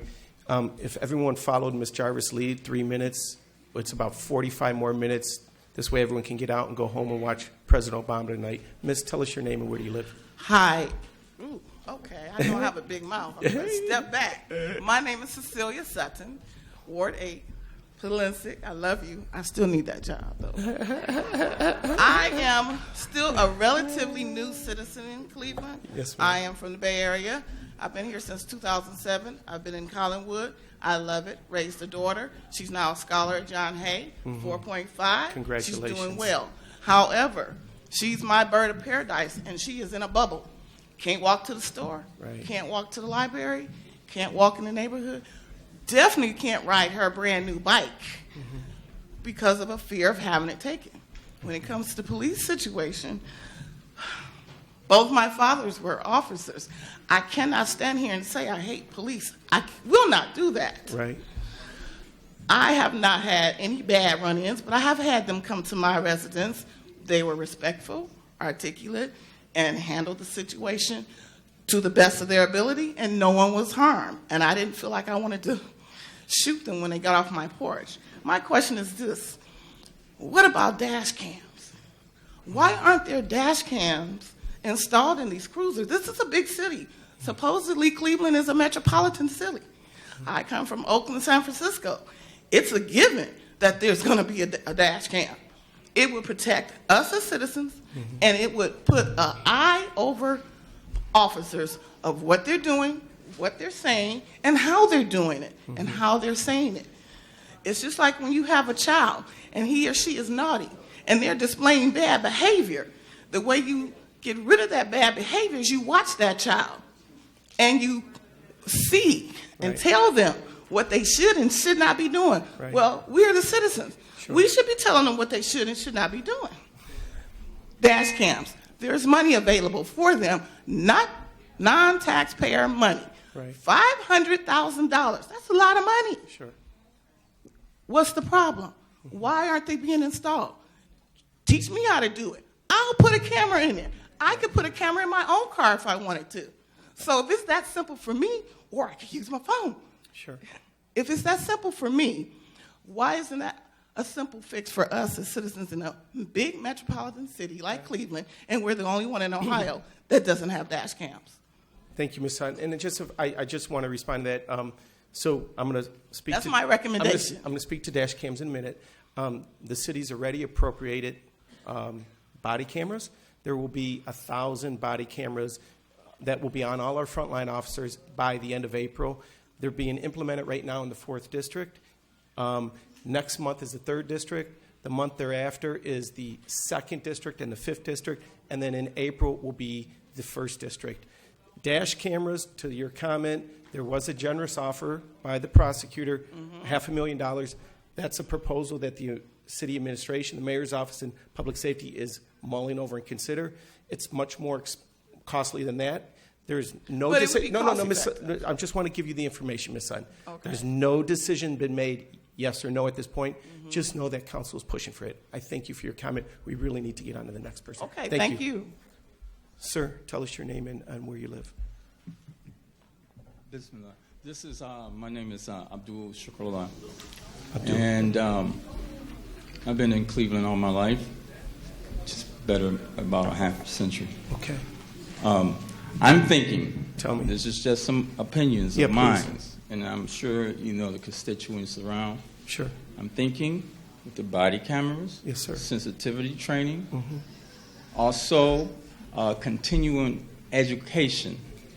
Because, you know, this is a part of law. Although police officers are not lawyers, right? They are like the beginning process of an indictment or something going into a court process. Right. So I'm thinking continuing education, and also the police officers, when they go through the academy, to learn to walk the beat in the community that they want to serve in. Right. Instead of just driving through the red lights with their lights on for whatever reason. It may be emergency. I'm not going to say it wasn't or was, but these things are important for the community. Just as we have a lack of education in our community, we have a lack of education in the policing of our community, and I think that continued education would be more, along with the body cameras, and then having an independent counsel from the community when police officers do shootings of little kids with toy guns that data can be independently reviewed. Yeah, with individuals from the community, based upon the ward that they are in. Jeff Johnson, Kevin Conwell, they know people in the community. Right. We need an independent audit of these officers. And a thorough background check, because you can't have somebody with personality traits coming into the community and policing over a people and shooting the children, the men, and disabled people, mentally ill individuals. This is unheard of. So the people, as we in the Constitution, as it says, to form a perfect union. Yes, sir. The union is imperfect when you have injustice like that. Okay. And the union the tables would turn. So when you, as having the fiduciary duty to establish protocol and outlines and guidelines, you need to refer back to the people.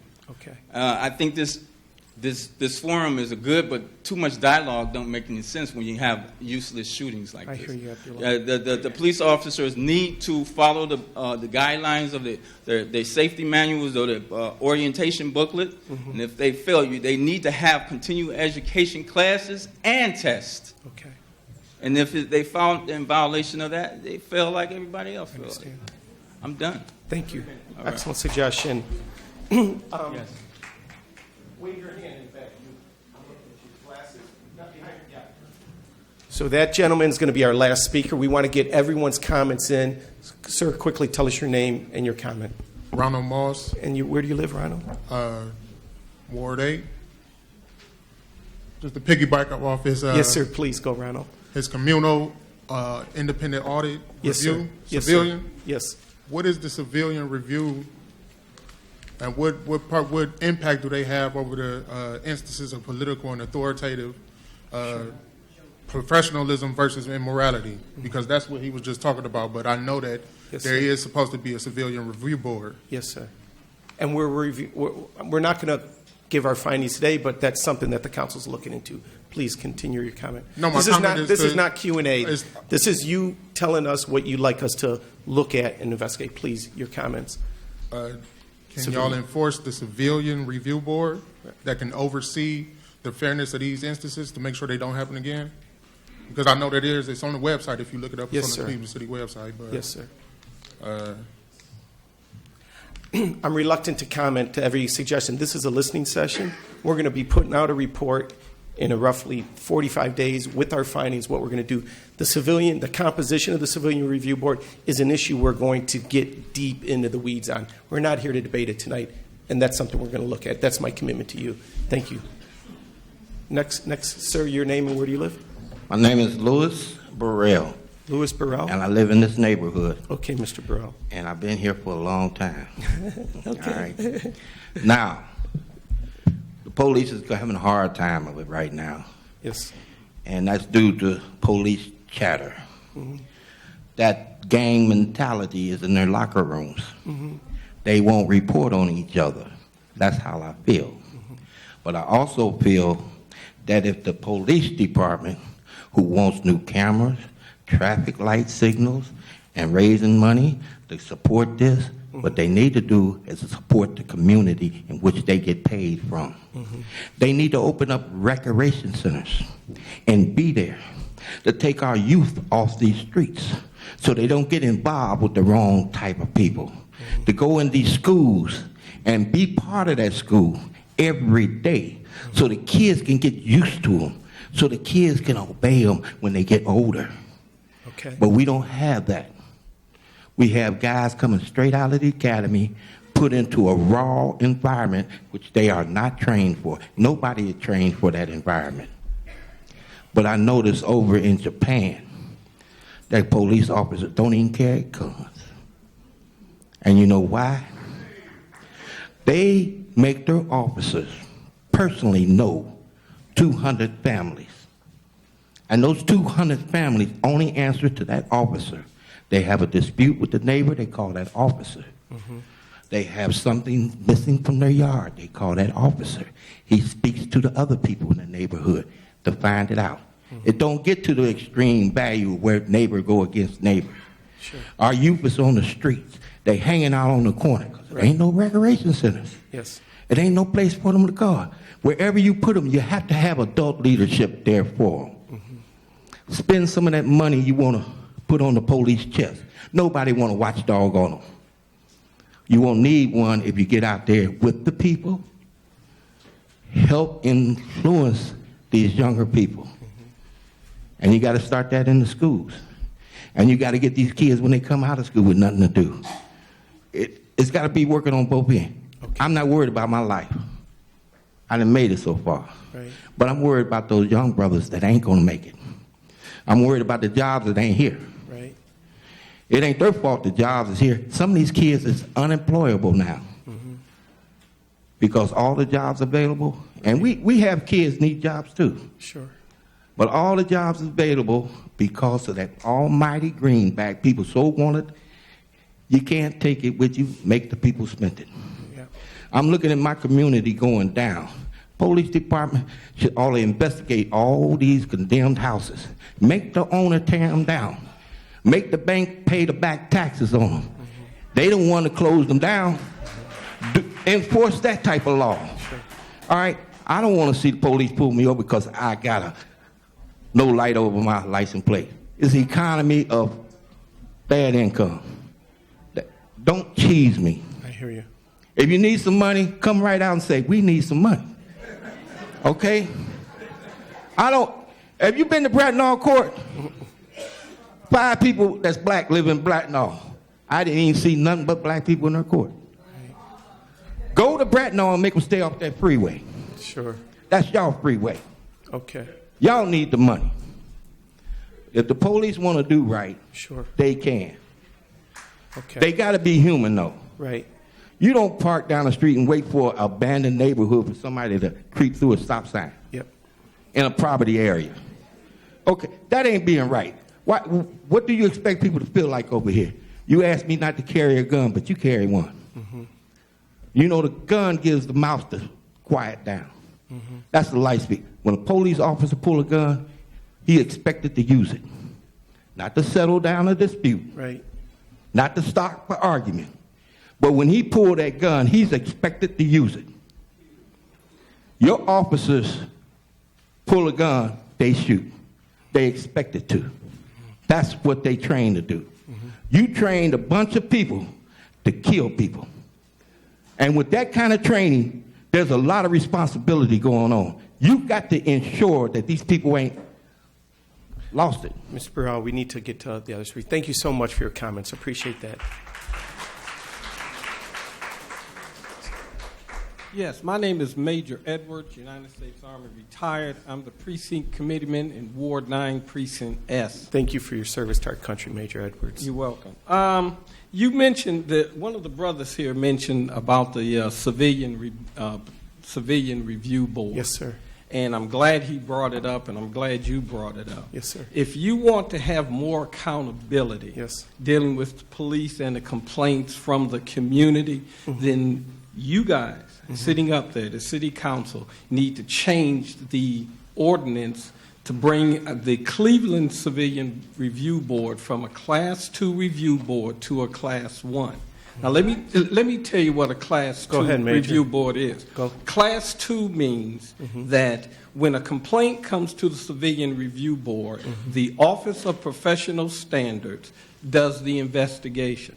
The Office of Professional Standards is manned by the Cleveland Police Department. Right. So when they investigate a complaint against one of their brothers in blue, what do you think the complaint's going to come out? No complaint. To change that, you guys sitting up there can change the charter and say we want to make the Cleveland Review Board a Category 1, which means all investigations comes from an outside agency or personnel.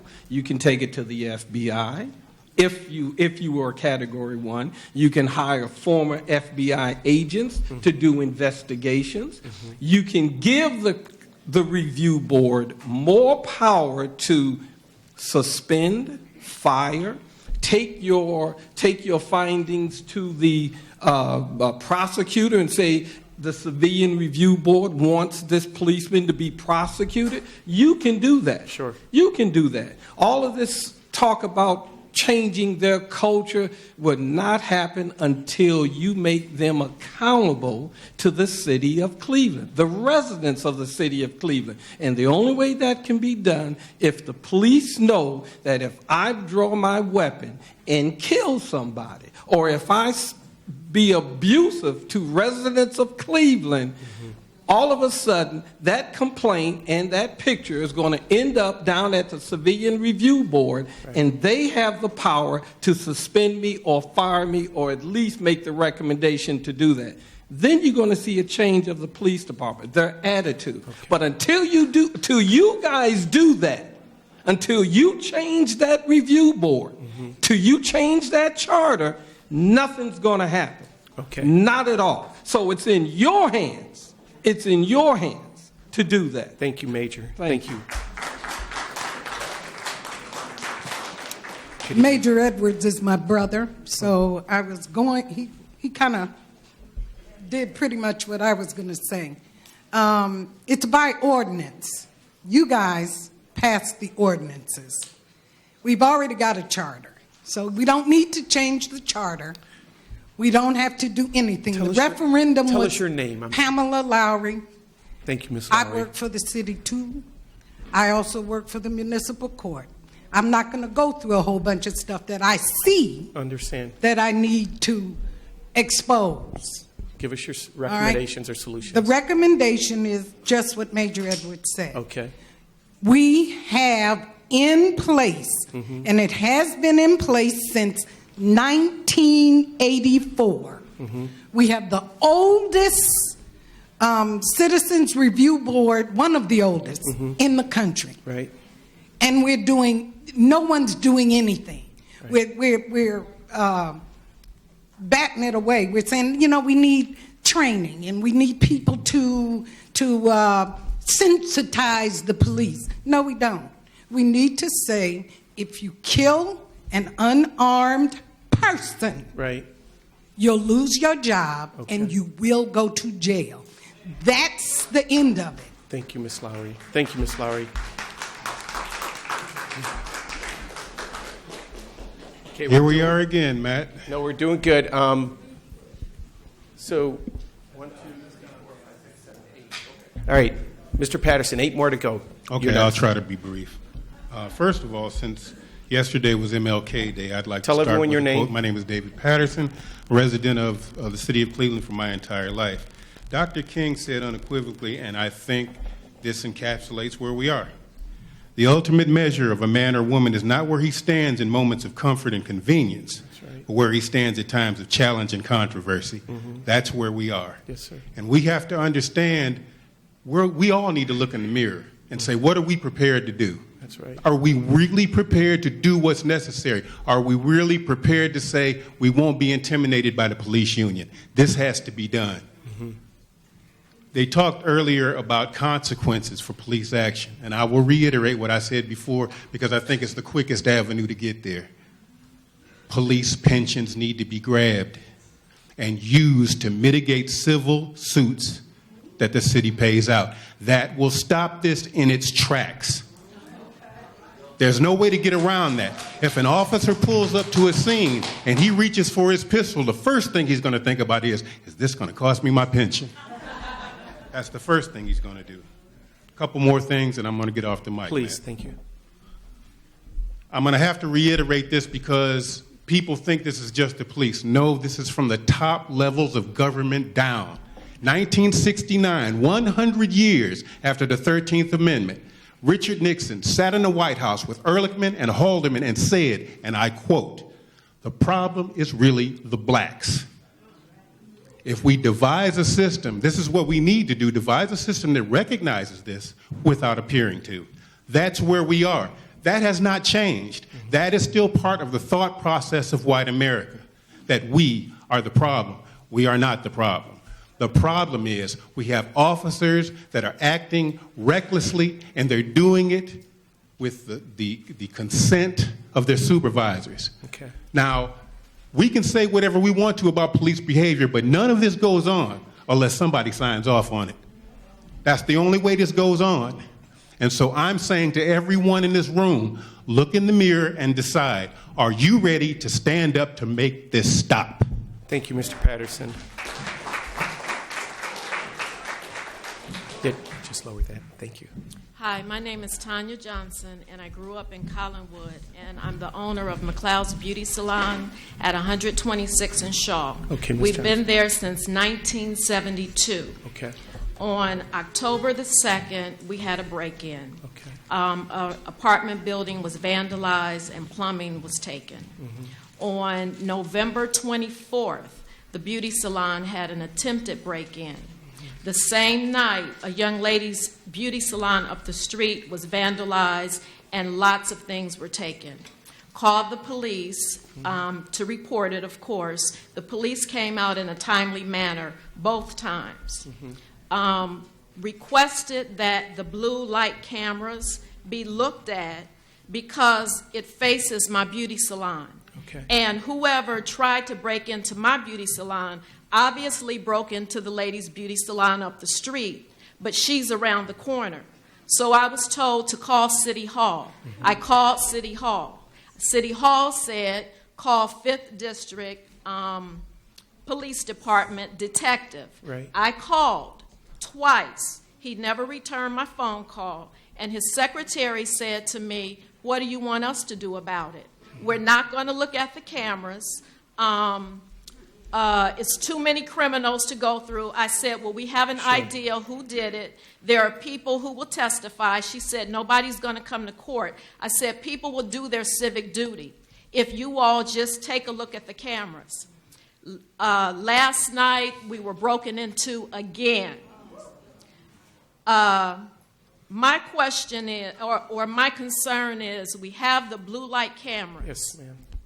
Last week on the news, they said it doesn't even work.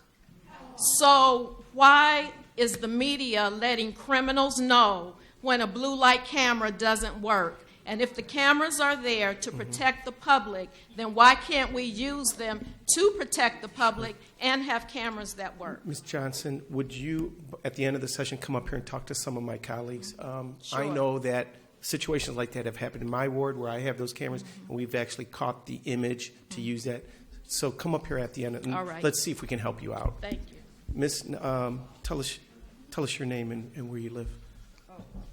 Praise the Lord, everybody. Praise the My name is Clara Powles. I have another last name under Johnson, but the name has been changed to protect the innocent. Okay. I have come. I am a mother of a 57-year-old child, and I hear you all talking, but I have been wounded, and I hurt, and I feel the bullets in my heart, in my mind. I couldn't sleep for nights, during the night or day, because my son, he had some dealings with a merchant over on the west side. I'm in a twofold situation because Cleveland police has helped my son, and but he lived over on the west side, and he was so glad to be over there, and he decided he wanted to go buy a mattress. He goes to buy the mattress, and it's full of bed bugs. He don't know that. And the landlord put him out in the cold. And I was under the impression that when you put somebody out, you have to take them to court. And when I couldn't find him, he was terrified. And the police had put him out, and he was walking around over there, Rocky River, and the police arrested him. He told them that he was a diabetic, and he had high blood pressure. He had the medicine in his bags, and he kept telling them. They arrested him, put him in the jail over there, and I kept feeling something like, in a gut feeling that mother has, and that something is wrong. Sure. So I did find out that he was in jail, and I told him about his medical problem. And so after that, they let us know that he had to go to trial. They dropped the charges. And so when he tries to go back over there, he has friends. They pushes him out. They call the police. Oh, we would rather police see him. And they thought before he, well, anyway, they thought he was a drug dealer. Sure. And he somebody that was just done robbed somebody. Right. That's why they threw him in jail, you know. But they sent the lab, got the medicine from the lab, and it come back that he is a diabetic. Right. And so after he gets out of all of the other stuff with the police on that side, he get lost again because he's terrified of the police, the way they treated him over there. And I couldn't find him, and he was missing. So I called police and said, I want to report a missing person. The lady said, what is his name? And I told him, I said, his name is William Fair. And so she said, let me look this up. He's over at Charity Hospital, and a policeman took him over there. 2 policemen. I want to know who they are that picked him up off the ground and took him to the hospital. I can't get nobody to hear me. So I got this letter in the mail today, and I want you all to hear me. Sure. I need a voice. Help me. And so I just, will you stick around at the end and talk to some of my colleagues, because we can help you and reach out. This is real deep, you know. I understand. Claire, I understand. We want to help you. Will you stick around at the end of this meeting and talk to some of my colleagues? Just have a seat right here, miss. Please tell us your name. My name is Maddie Hayes. Maddie Hayes? That's correct. Okay, Miss Hayes. Okay, I have a problem with this, the whole system. The thing is, when we elect councilmen and mayors and other officials, we expect them to represent the people. We the people. Yes, ma'am. We put you in these positions. We are the people, and we want to be heard. And if we can get a citizen review board, that would be good. But when we send you to councilman, when we send you to the mayor's office, we expect you to do a thorough job. Yes. And another thing I want to say about the councilmen and officials, we get down there and we forget about the people. We put up red light cameras. We want to stop and frisk. We want to do everything against the people that they went to represent. We are just tired of sitting back and let you all do nothing. Nothing. Okay. And another thing I want to say is about the 137 shots. Okay. I think that we should, if it's not already being done, we should get the policemen to get a drug test. Everybody else get a drug test. Why we can't get them to get a drug test if it's not already done? I don't know. Okay. Because something was definitely wrong with those policemen of yours that went up in that middle school and shot those 2 innocent unarmed people 137 times. Right. And they did not listen to their commander. And I understand the commander is back on the job. And this is not fair. I hear you, Ms. Hayes. Thank you. And another thing, I want to say one more thing. Okay. They had to be on drugs or drunk for them to get up and do something like that. That's a disgrace to the whole city of Cleveland. Okay. That's a disgrace. We do not send you all down there to sit down. And I ain't going to say on what, because I'm in the church. Thank you, Ms. Okay? Hayes. Thank you, Ms. Hayes. Now, that is pathetic. Now, we need a citizen review board. Right. Yes, we do. Now, this whole city is a shame. Thank you. And the mayor takes no authority to do anything. This is what I'm talking about. Thank you. And we send you down there to do a job, and we expect you to do it. Thank you.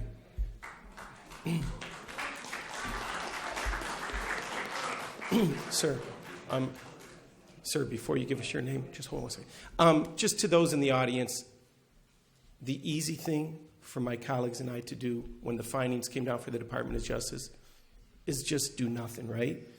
This is the 5th public hearing. We've heard now over 15 hours of testimony. We care about what you have to say, and we're going to act. But I want people to realize, to say that my colleagues behind are not doing anything is a little unfair. So all I'm asking is that you let this process that we've laid out unfold, then judge us down the road. Sir, your name and tell us where you live. My name is Cedric Harden, and I reside in Glenville. I've been here in the Cleveland area all my life, but Glenville 35 years. Okay, Mr. Carter. Harden. Okay.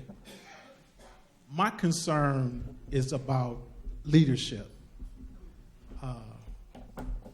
I'm not going to dress this up and make it pretty, but there's a leadership vacuum within City Hall. First, to address the most pressing issue about this police situation.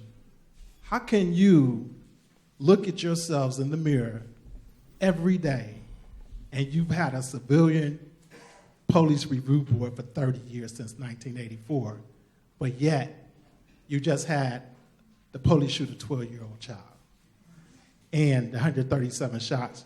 There's been numerous other police shootings, killings, murders, but you've had a civilian review board for 30 years. Additionally, the Justice Department had to come in and do a full investigation. A scathing report came out indicting the city for this situation with the Cleveland Police Department. But you're saying nobody should be held accountable and that you shouldn't face the scathing criticism of the people who's out here bringing it to you. For 30 years, you've had a civilian police review board.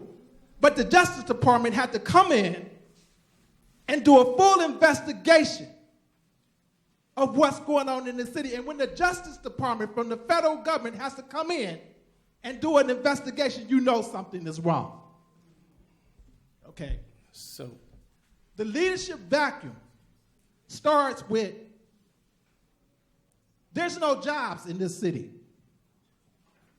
You can look at the community surrounding. Yesterday I was at a Martin Luther King, and we had a brilliant speaker, a very reputable and laudable gentleman, of course with a law degree and so forth.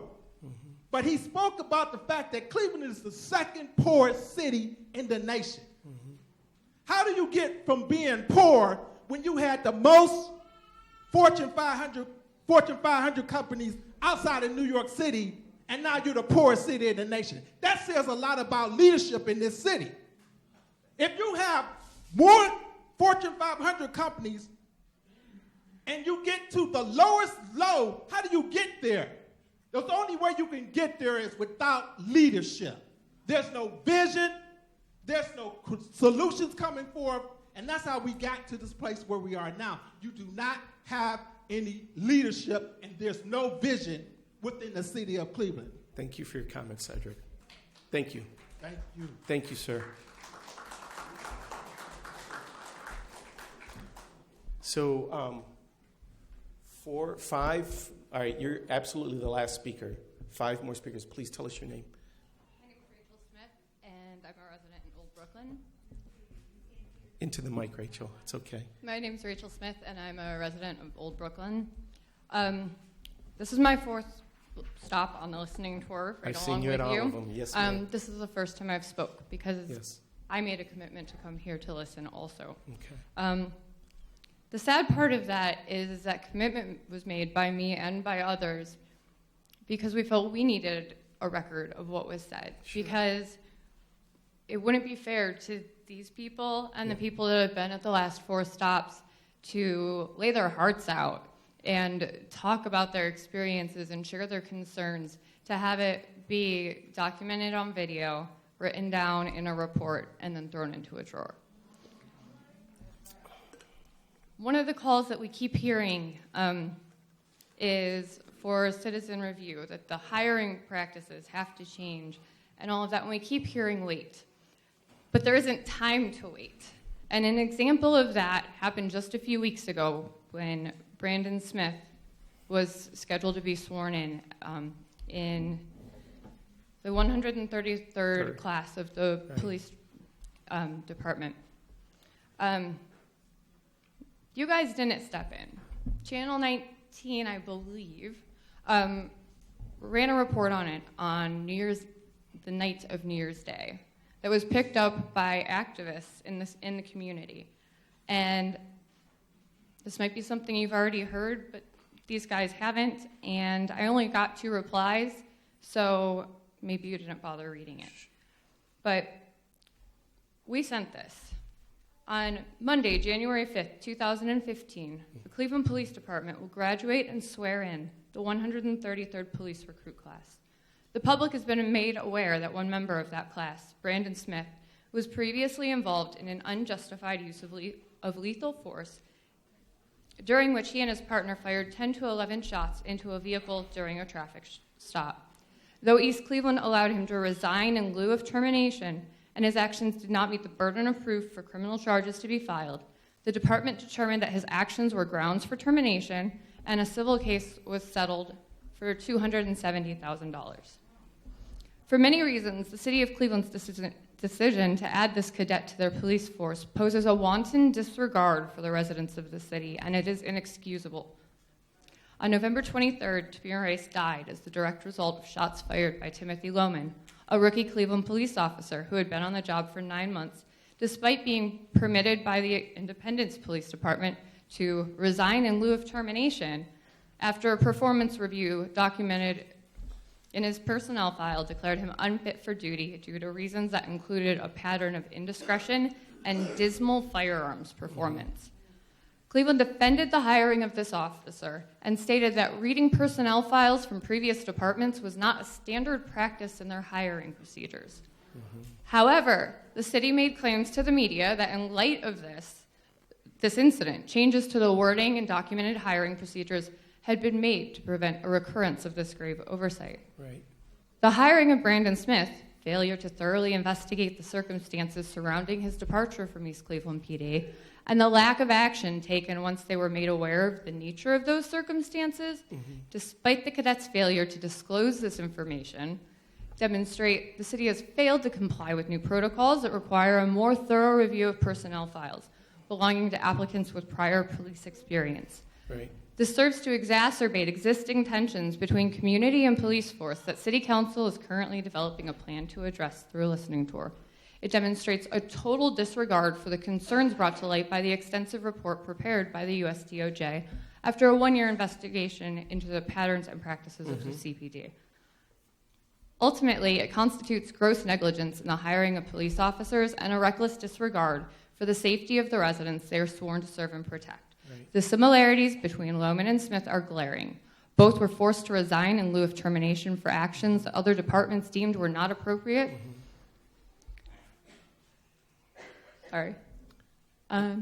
Both officers failed to disclose this information during the application and training processes, which alone indicates questionable integrity. One thing that the 2 officers do not yet have in common is actions that resulted in the death of a Cleveland resident. Though the time is short for the city to proactively prevent another tragedy, there is still time. We implore you to act swiftly and terminate the employment of Brandon Smith before he begins to patrol the streets of Cleveland. The outcome of this is, I understand, but we've listened without an opportunity to speak for you over and over, and I'm only getting up here once instead of 4 separate times, so give me a second, please. And you made me lose my train of thought, so I get 2 more seconds. Capture your thought, and let me make a comment. The council, we became aware of it on January 5th, that Monday.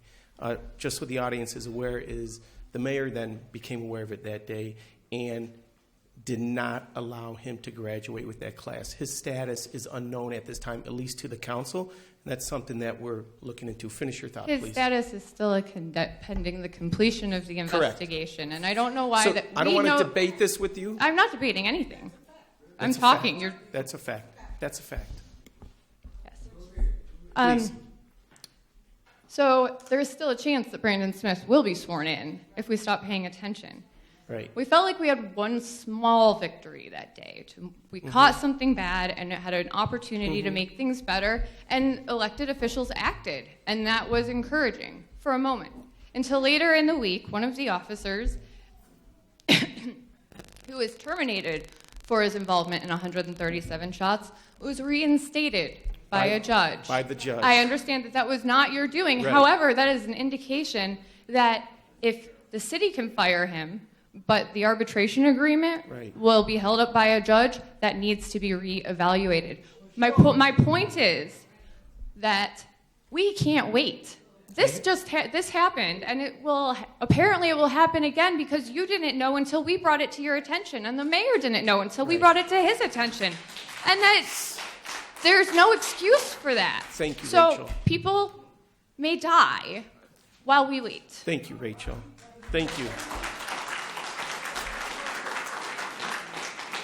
So I have 3 more speakers. I'm asking you to be as succinct as possible. Dr. Rhonda. Talking to Dr. Rhonda, you I know, asking me to be right? succinct. So I want to preface my specific recommendations by saying you've heard a lot of expressed pain and trauma and anger and disappointment and disgust in the room.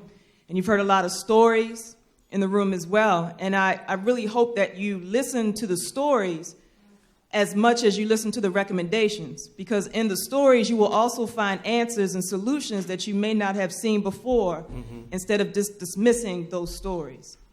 So I am here speaking on behalf of the Collaborative for a Safe, Fair, and Just Cleveland. It is a group of us who have been coming together to argue for a meta requirement of an autonomous independent stakeholder group to actually bring to bear the concerns of aggrieved and impacted parties, to look at consent decrees in other cities. We've done research in Cincinnati, Albuquerque, New Orleans, Seattle, to begin to look at the ways in which participants in similar processes in other cities are trying to deal with this issue. And in that, we have paid specific attention to not only what citizens say here in Cleveland, but what people have done in other places. Here is our preliminary list of community concerns from the Collaborative for a Safe, Fair, and Just Cleveland. 1, revision of use of force policies, including use of deadly force, to include, among other things, the requirement that all officers involved in any situation involving force submit a written report explaining the need for force, the identity of all participants, and the supervisor's acknowledgement. 2, collection, analyzing, and public reporting of all incidences involving force. 3, implementation of an anti-profiling legislation. 4, development of bias-free policing program with professional training. See, the difference is between constitutional policing and bias-free policing is to really bring to bear the issue of race. One of the things that was missing from the Department of Justice findings report was the issue of race, and we have yet to have a real honest, open dialogue about race and how that impacts the way we do policing, how that impacts our criminal justice system, and how that impacts the opportunities, economic, political, and social, for people in our community. And until we begin to look at this in a multi-system, multi-layered, multi-level way, then we're not going to be able to actually solve this problem. Indeed, you could have a great police department, but if people don't have access to opportunities and find themselves in disparate policing situations, then what we have done is trained a great police department to manage and supervise and lord over and occupy communities that don't have opportunities. That's me, that's not the Collaborative. 5, development and implementation of community policing program. 6, the revision of the Office of Professional Conduct, Independent Civilian Review Board. Believe me, you want an independent civilian review board. You don't just want a review board. You want an independent civilian review board to address police misconduct complaint process, to deal with intake procedures, to deal with investigations, to deal with and have subpoena power and adjudication power. You want to institutionalize ongoing independent oversight. We want revision of investigatory stops and search and seizure policy, including K-9 intervention. 8, community engagement and transparency. 9, revision of periodic psychological and evaluation criteria for all law enforcement personnel. 10, training of all police personnel, including support personnel and dispatchers, on community policing, utilization of technology, and bias-free policing. 11, development of open records process to require prompt responses to all FOIA and open records requests. 12, revision of collection bargaining agreement to the collective bargaining agreement is what it should say, to address concerns related to use of excessive force. 13, you want cultural transformation of the Cleveland Police Department. That's deep. Yeah. 14, improvement of recruitment strategies, upping the educational requirements, increasing women in diverse communities so that the CDP looks like the community it serves. You want independent, autonomous voice of citizens to go into and shape the consent decree process that is happening right now. And 2, after that, you also want citizens in an independent, autonomous process that will have oversight, input, community engagement, and the implementation and assessment process. In other words, you all don't want it to stop by just telling people what your demands are now and what your requirements are now, because the process is going to be many, many years in the making. So what you need is also an independent stakeholder collaborative group. The Collaborative for a Safe, Fair, and Just Cleveland is really pushing this hard to say citizens need to be involved, a broad swath of citizens across the city need to be involved in terms of making sure that implementation and assessment happens as the consent decree is made, whether it's through agreement or litigation, and that best practices are put into place, and that follow-up is had, and that people can continuously voice their opinion over and over and over again. So this is the Collaborative for a Safe, Fair, and Just Cleveland. This is just the tip of the iceberg of the work that we've been doing. And I want citizens to know if they have any questions about this collaborative, that they can talk to me afterwards. I'll stand in the back. If they have any suggestions that they want us to incorporate and fold into this, please let us know, because many of us are in many different rooms trying to make sure that the voices of residents, everyday people, aggrieved people, people on the ground are.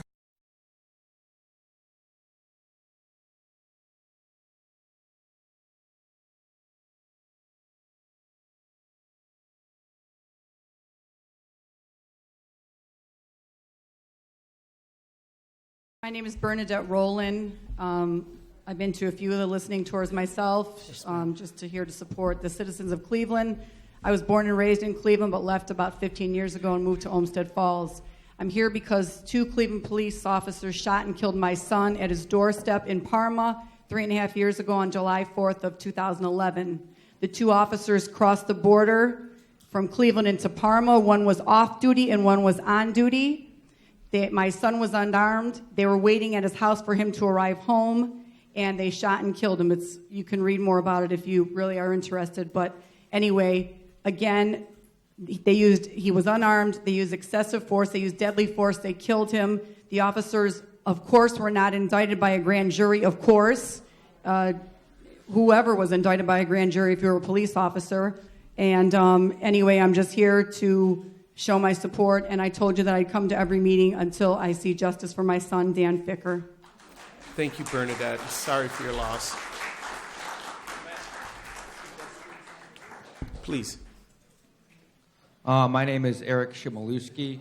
I'm not even a resident of the city of Cleveland. I actually live in Beechwood, but I work and play in the city quite a bit. I like to come to the city and spend money, go out to eat, go to the craft breweries. I'm a beer drinker. Go to concerts, go to plays, et cetera, et cetera. So, and I'm also a social worker. Got my master's degree of social work from Cleveland State University almost 8 years ago. Now I work for Connections, which is a local nonprofit social service mental health agency. So, especially the case of Tanisha Anderson in particular, and what happened to her just hit me really hard, because that's the population that I work with. And, one thing that comes to mind to me is I still haven't heard anybody bring up, what probable cause did the police have to detain her if she wasn't suspected of committing a crime, and when she decided she didn't want to go with them to the hospital, why didn't they just leave?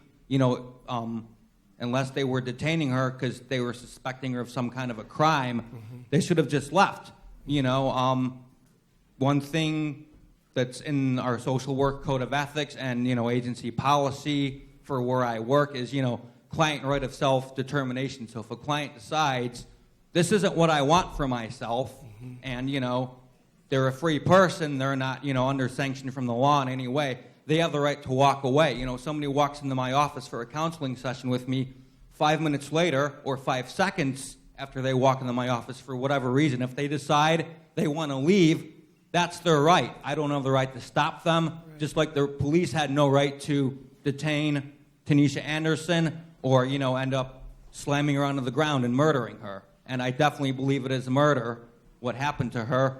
And then what was it just a couple days ago, a report came out that I think the police officer, maybe the one who actually slammed her to the ground or one of the several involved in that, lied in some manner about a previous use of force, something on his record. I'm not real clear, but I don't know. Maybe some other people here know more about that and can speak to that.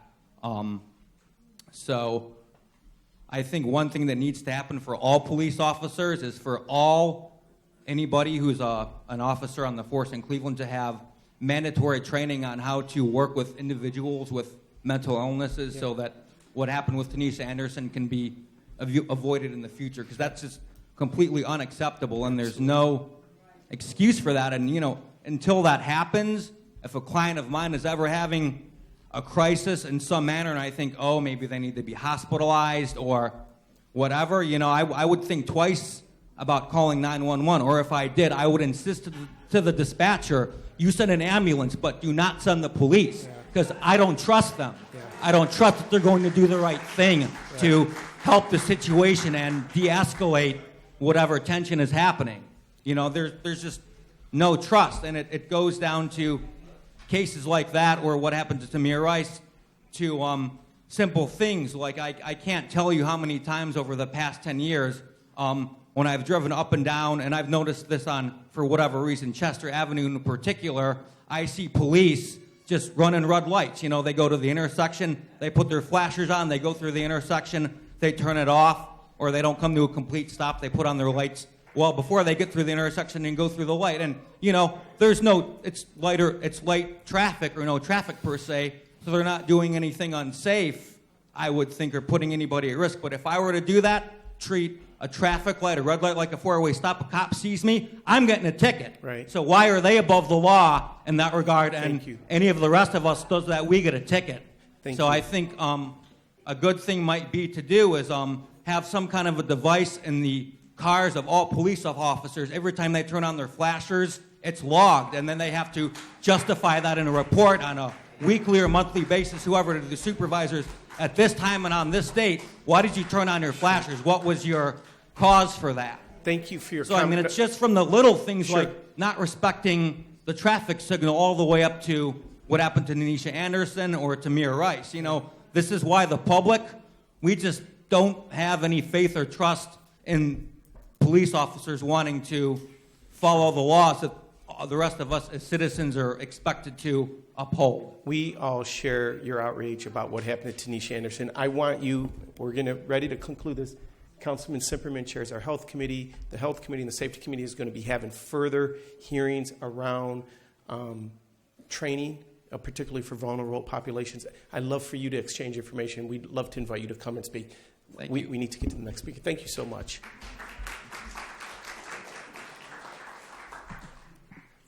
Good evening, everyone. Good evening. Thank you, Chairman, for letting me be the last one. Absolutely. My name is Marvin Stovall. I'm in Wards 9 and 10. Okay. Citywide. I grew up in this church and Bethany. I attended Captain Arthur Roth. We had the First Fathers Club. Patrick Henry, I ran track and Glenville. Bump Taylor was my coach, and I wrestled there. A lot of my friends are policemen. Okay. Now my point now is, the police that went overboard. Now they're getting popped, okay? And what's happening, I don't want none of my friends, nor Chief Williams, because he got a special place in my heart. He knows it too, because I didn't told him, all right? But it needs this code of silence that used to be with the police. It need to be over with. You all come and tell us, snitch on our in the community, okay? See, now it's done flipped. Y'all need to be, the police need to be snitching, okay? I ain't interested in being political correct either. I would like for word on the street, if they go pop a cop, pop the neo-Nazis, okay? See, it's like that because it's bad. Because I don't want one of my good friends, I don't want a good cop that I don't even know to get popped because he a cop, okay? See, put some structure to it. Now, I ain't putting no hits on nobody, all right? I'm just saying, if you go do it, make sure you get the right person. You know, just like they go drive by through. We are in a church, and I want you to be respectful of the house that we're in. And what I don't want is anyone encouraging anyone to pop in. Right, I'm not encouraging. Restructure. Give us your recommendation, and I'm going to ask Reverend Cavanis to join us up here as we close this out. My recommendation, yes, all right, sir, is dealing with economics. Okay. All right, and with black males, you can get a job. Yes. All right, but they're not going to promote you. All right, because I've been there. That's why I work for myself. I hear you. All right, I'm a registered investment advisor, and they told me they didn't even give me no study materials. I passed the exam without it.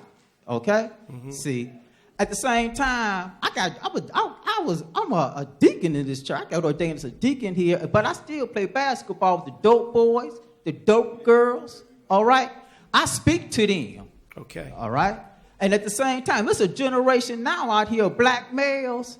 They 38 years old, don't have no skills. I understand, Marvis. But the thing about it is, I talk to them, and I tell them the skills they have, they entrepreneurs. They got clients. They got, they work hard workers. They salespeople. So they have talents. And my last thing, I spoke to council people as well. And the thing about it, I say I want to do financial planning. And these financial institutions, PNC Bank is good, Key Bank is good, but dope boy and dope girls that's not going to roll off their lips. All right? When I do my presentations, I talk to the dope boys and the dope girls. Okay? I want to thank you for your time. Thank you, Marvis. And it's Marvin. Marvin, I'm sorry, Marvin. But I thank you. You know, you cool with me. Sorry. All right? You. So but if I could, I'm gonna say this though. I would like to get with you guys and bring some solutions. You and I to can the talk problem. after, and I want everyone not to get restless. Please, let's give respect to the house that we're in, and respect to Reverend Cavanis as he puts us in the right frame of mind as we leave. I ask everyone to be still. I do want to acknowledge Dwayne Duskin, who's from County Prosecutor McGinty's office, does a great job. Dwayne, thank you for joining us this evening. All of you, please be still. Reverend Cavanis. Shall we bow our heads for dismissal? And in the words of Ken Chalker and in the words of Joseph Lowry, who prayed for Obama's inauguration, I would like for us to bow our heads and beseech the wisdom of God to be with us in these critical and crucial times, that he might undergird us with his direction, with his vision, with the wisdom of what we need for these times that demand men and women of strength and courage. Be with us as we dismiss ourselves from this place and give ourselves ultimately to the one who is able to bring us together. And more than anything else, we pray for a society where brown folks can stick around, yellow folk can still be mellow, and black folk will not have to get back, and finally white folks will get it right. That is our prayer tonight, and as all of these entities come together, we shall all be able to sing free at last. Free at last. Thank God Almighty, we are free at last. You're dismissed.